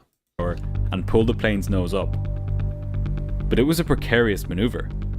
The plane was heavy, it was low and slow, and with its main gear and flaps extended, there was a huge amount of drag. The captain somehow had to pull the lagging plane into the sky with just one engine. With all of this going against him, he was finding it nearly impossible to gain the life-saving speed he needed to keep the plane in the air. For the first time on this day, the safety of the aircraft's flight path itself was now in peril. On top of this, the aircraft's condition continued to worsen. The crew's situation was fast deteriorating into a potentially deadly one. The captain was at his absolute limits. There was now so much for him and the first officer to do that they had started to leave out multiple parts of multiple checklists. I'm guessing they're going to be panicking, you know what I mean? Like, it's again a fair thing. Like, the pilots have messed up a fair bit in this flight, but that on top of panic, on top of everything else, like, you can just see the events just stacking on top of each other, making this flight even more dangerous than it already is, which is kind of scary to see. To focus on only the most important items. It was beginning to be too much for the overstretched crew of two to deal with. The captain called a flight attendant and told her to get the off-duty captain, who was sitting in the passenger cabin, to come up to the cockpit immediately. In less than 30 seconds, the off-duty... So, I must sound stupid. So you're just telling me there's another captain just chilling in the back? Just chilling in the back of the plane, just like, yeah. Like, why isn't he there helping them? I mean, again, I don't know if that's a problem. I'm not an expert, but surely you need all the help you can get with a flight like this, like an extra pair of eyes, so to speak. But you're telling me there was an extra pair of hands the entire time just chilling in a chair, just like, yeah, this is being taken care of by the two pilots at the front. No! We're just seeing so many problems. Seeing so many problems now. Pilot was up in the cockpit. His presence would lighten the pilot's workload somewhat, but there was only so much he could do. Well, yeah, that's what I'm saying. If it could lighten the workload, then why wasn't he there before? Come on, when it wasn't as bad as now. State of the plane. He began trying to close the cockpit door, while the captain spoke with air traffic control. It's a disaster. The captain told the controller that he wanted to stay close to the airport, and that he may have to come back and land on runway 24. Runway 24 was much shorter than runway 30 left and right, and it didn't line up with the wind. But the captain was so concerned about the plane's inability to climb that he was beginning to think he wouldn't make it back to runway 30. In an effort to help the captain gain some much needed speed, the first officer raised the flaps a few notches. The captain then slowly turned the plane to the right. The controller had cleared him to climb to 3,000 feet, but there was no way he would be able to make it that high at this rate. No! Stop! Advertisement stars can be. They almost like jumps. Oh, the old lady again. I really think she's stylish. Look at her. She really isn't. Despite the need to keep engine power high on the remaining engine, the captain didn't want to overstress it. The last thing he needed now was for his one good engine to exhaust itself and fail. That'd be the worst thing. If both engines are gone, then you're absolutely fucked, surely. As well. The captain told his colleagues that he needed to go back and land immediately because he couldn't maintain airspeed. He was the one flying the aircraft, and he had a real sense of the sheer difficulty it had with staying airborne. Again, trying to help with this critical speed situation, the first officer offered to retract the flaps all the way up. This would make the wings smaller and smoother, creating less drag. But the captain was concerned that doing so would cause him to lose the life-giving lift that the flaps were there for. He decided to compromise, and told the first officer to retract the flaps at the back of the wing, as these create most of the drag, and to keep the slats at the front of the wing extended. Again, the captain said that they needed to land now. He knew that if they kept on flying, they would either burn up the remaining engine or get so slow that the plane would start descending. They have to make an emergency in the back landing of the immediately, aircraft, it wasn't just the passengers who were nervous, it was the flight attendants too. They could tell that the aircraft was struggling. I know this sounds really crazy, but surely in this situation, no, sorry. I was about to say something so stupid. I was going to say, you know how you got those emergency procedures where you wear the life jackets and like jump out the plane, but I just remembered you can't do that. Like, that is so stupid of me. Sorry, never mind. I honestly thought for a second that there was like parachutes involved, but I just remembered you don't have parachutes, unfortunately, on planes because not everyone knows how to use them. But it would be a useful thing, wouldn't it? Like, imagine a plane is in dire situation and you had like an easy parachute to deploy, so you could jump out the plane to safely, but it clearly probably doesn't work because it doesn't exist. Yeah. And it didn't exactly inspire confidence that the pilots had aborted their landing and called for an off-duty pilot to come up to the cockpit immediately. They knew that whatever this was, it was serious. Very serious. The bloody The plane's first on officer fire. asked the captain what runway they should go back and land on. The captain said that he wanted the longest one. The off-duty pilot pointed out that that was runway 30 left, which was a full 2,000 feet longer than the next longest runway. I mean, surely the longer the air runway is, the better, I guess. So they've got more time to prepare to land without crashing too hard. With the controllability landing problems gear. and hydraulic issues the aircraft was having, that 2,000 feet could make all the difference. Then, the relief pilot noticed something alarming. Oh no, not an another alarming thing. It's just like with this flight, we're getting like, oh, we noticed something alarming, we noticed something bad, and then, oh, we noticed something else alarming. Like, it's just getting worse. Please. Had lost all hydraulic pressure on the right-hand side. Oh. This explained why the nose wheel hadn't dropped, and, combined with the loss of the left hydraulic system, it explained some of the difficulty the captain was having with controlling the aircraft. At this point, the plane was now flying parallel to runway 30 left, with the controller directing the pilots back for a landing. Okay. The captain was still struggling to maintain altitude, but his speed was now gradually increasing thanks to the raising of the flaps. The sense of urgency mounted as the plane's condition continued to worsen. Now, the first officer decided to try to lower the landing gear. It was better that he did this now than just before landing. Oh yeah. He pulled the gear extension handle under his seat, and the pilots waited. Please come out, please come out. To their come great on. relief, they could hear the noise as the landing gear bay doors opened into the slipstream, and the wheels slowly dropped. That's good. At least it's Just to confirm, the first officer radioed the tower, I've got some hope now. I've got some hope. asking whether they could see the nose wheel. This time, they could. That's good. The gear indicator lights were still Surely- blank, but now the crew had the confirmation they so desperately needed. Surely we could safely Their fly landing it gear down. were down. Now just minutes from landing, it was time for the crew to tell their passengers what to expect. Up until this point, they had been more or less in the dark about what had been happening. Terrifying. This time, the captain delegated the task to the off-duty pilot, who got on the intercom and told the passengers that they would shortly be making an emergency landing and that they should fasten their seatbelts and follow the instructions of the flight attendants. Many of the passengers were terrified. Yeah, They yeah, had I no can idea imagine. what I to would be. expect. New Brookies and Cream Sundae from Ben & Jerry's. No, I don't care about whipped cream and cookies and Ben and Jerry's and cows. Shut up. Go away. Okay, now I've got Adobe Express as advertisements. YouTube Premium? Not for me. Finally, after a strained journey around the airport, Flight 1400 was lined up with runway 30 left. Okay. The controller had cleared it to land, and now there was nothing left to do but for the captain to get his plane and his 142 passengers and crew safely onto the runway. Come on. Let's do No this. longer Come working against the aircraft to get it to climb, the captain was now letting the plane settle into where it wanted to go, back down towards the ground. The Okay, first officer things lowered the looking flaps good. to 28 degrees, helping the plane to slow for landing. And then, finally, some good news. The landing gear indicator lights had just started to work. All three of them were green, telling the Awesome. pilots that the gear were not just down, but locked into position. That's what we want. This That's was a what we relief, but the pressure the captain was under was immense. He had to avoid another go-around at all costs. want. Oh yeah. You can't do it. You're fucked if you do that again. The aircraft was just 500 feet above the ground now, and the runway was dead ahead. The first officer told the captain that he was fast. Imagine being like a passerby on the ground and you look up and you just see a plane like flying low to the ground and there's like fire on one of the engines. You'd be like, oh my god, is that going to make it? You'd be so like, you know, a bit scared to see what happens. So that the best way to land would be to pull the throttle to idle just before landing and let the plane float down onto the runway. The automated voice began counting down the plane's height above Here we the go, runway. chat. 50, The landing. 40, 30, 20, 10. Finally, the plane touched down. The captain slammed on the brakes, and within a few moments, the speeding plane skidded to a stop on the runway. The passengers erupted into applause. Wow. After a horrendous ordeal, everyone on board was finally safe.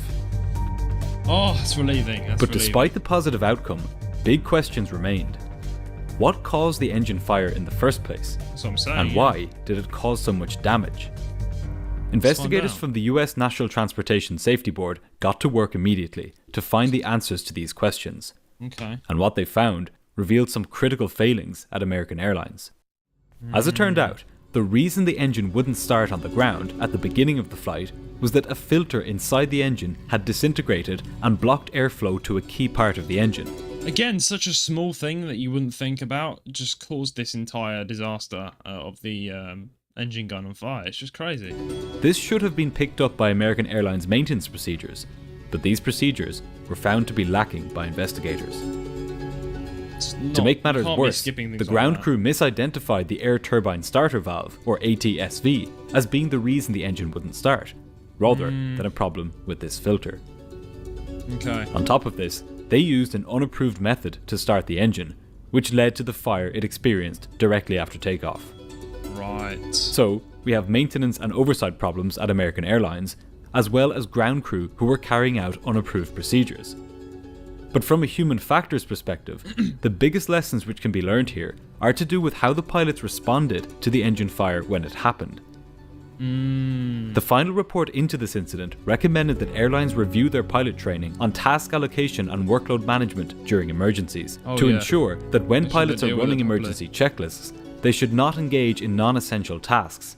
In this case, like calling the flight attendants and talking to air traffic control. Oh yeah. If the first officer had continued with his engine fire checklist uninterrupted, Exactly, it could have been prevented, you know? it's very likely that the plane would have returned to St. Louis on the first attempt with minimal issues. Exactly, lesser issues. One pilot, cited in the report, asked rhetorically, "What is the easiest way to prepare yourself to deal with events that are unfamiliar to you? Events where there are no established procedures?" Based on my flying experience and aviation safety background, I firmly believe that the answer is rigorous adherence to standard operating procedures and cockpit discipline on each and every flight. When you do this, you are preparing yourself for the unexpected. Yeah, so I mean, I've got... The pilots of Flight 1400 were Wait for not it to finish. prepared for the unexpected, and they did their jobs in a system which, through poor oversight of its maintenance procedures, threw the unexpected at them. Yeah, chat, I mean, I was going to say this is one of those really crazy flights that could have gone so bad, but thankfully they were safe. You know, they managed to land safely, and that's I think that's a good last video to end the stream on, because we've seen 2 disasters, unfortunately, on our other 2 videos. But it's good to see how things turned out okay, and it just shows how important it is to be alert and as a pilot. And again, I have so much respect for pilots, because they have to remember so much when doing these sort of things, for flying people across the world. Flying a plane is not a small thing. It's not like driving a car. There's so much to remember. But yeah, and again, it's just good to see how they improve after the mistakes to make flying better. But anyway, chat, that is it for today's stream. It's been a good stream. Obviously, watching Green Dot Aviation, his videos, I will again say, please do check his channel out. It's linked in the description below. I don't want to get copyright smacked, so, you know, make sure you go and check his channel out. I really do recommend his stuff. But yeah, guys, obviously, do let me know in the future if you want to see me do more of these sort of streams where I react to videos or react to airplane crashes. If you enjoyed this, do let me know, because it greatly does, what I do greatly does depend on what you guys want. But I thought I'd try something new today on today's stream. But yeah, let me know, guys, what you think, and I'll do it. But yeah, next stream will probably be a game, because I know you guys want me to play a game. But do let me know if you want me to do any other reaction live streams. It was a good little experiment. But yeah, anyway, guys, if you're a VOD watcher and you've made it this far, thank you very much for watching. Please give it a like and subscribe. Also, if you've joined us on live and you enjoyed my stuff, please do subscribe, you know, give it a like, and yeah, join the Discord community as well. Help me out a lot, you know what I mean? Just join the team, you know. Get notified for my next stream. I stream every single Saturday. Most Saturdays, if I feel like it, hopefully. Anyway, that is it for today's stream, guys. I hope you have an amazing evening, morning, afternoon, wherever you are in the world. And I'll see you guys next time. But until next time, fly safely, and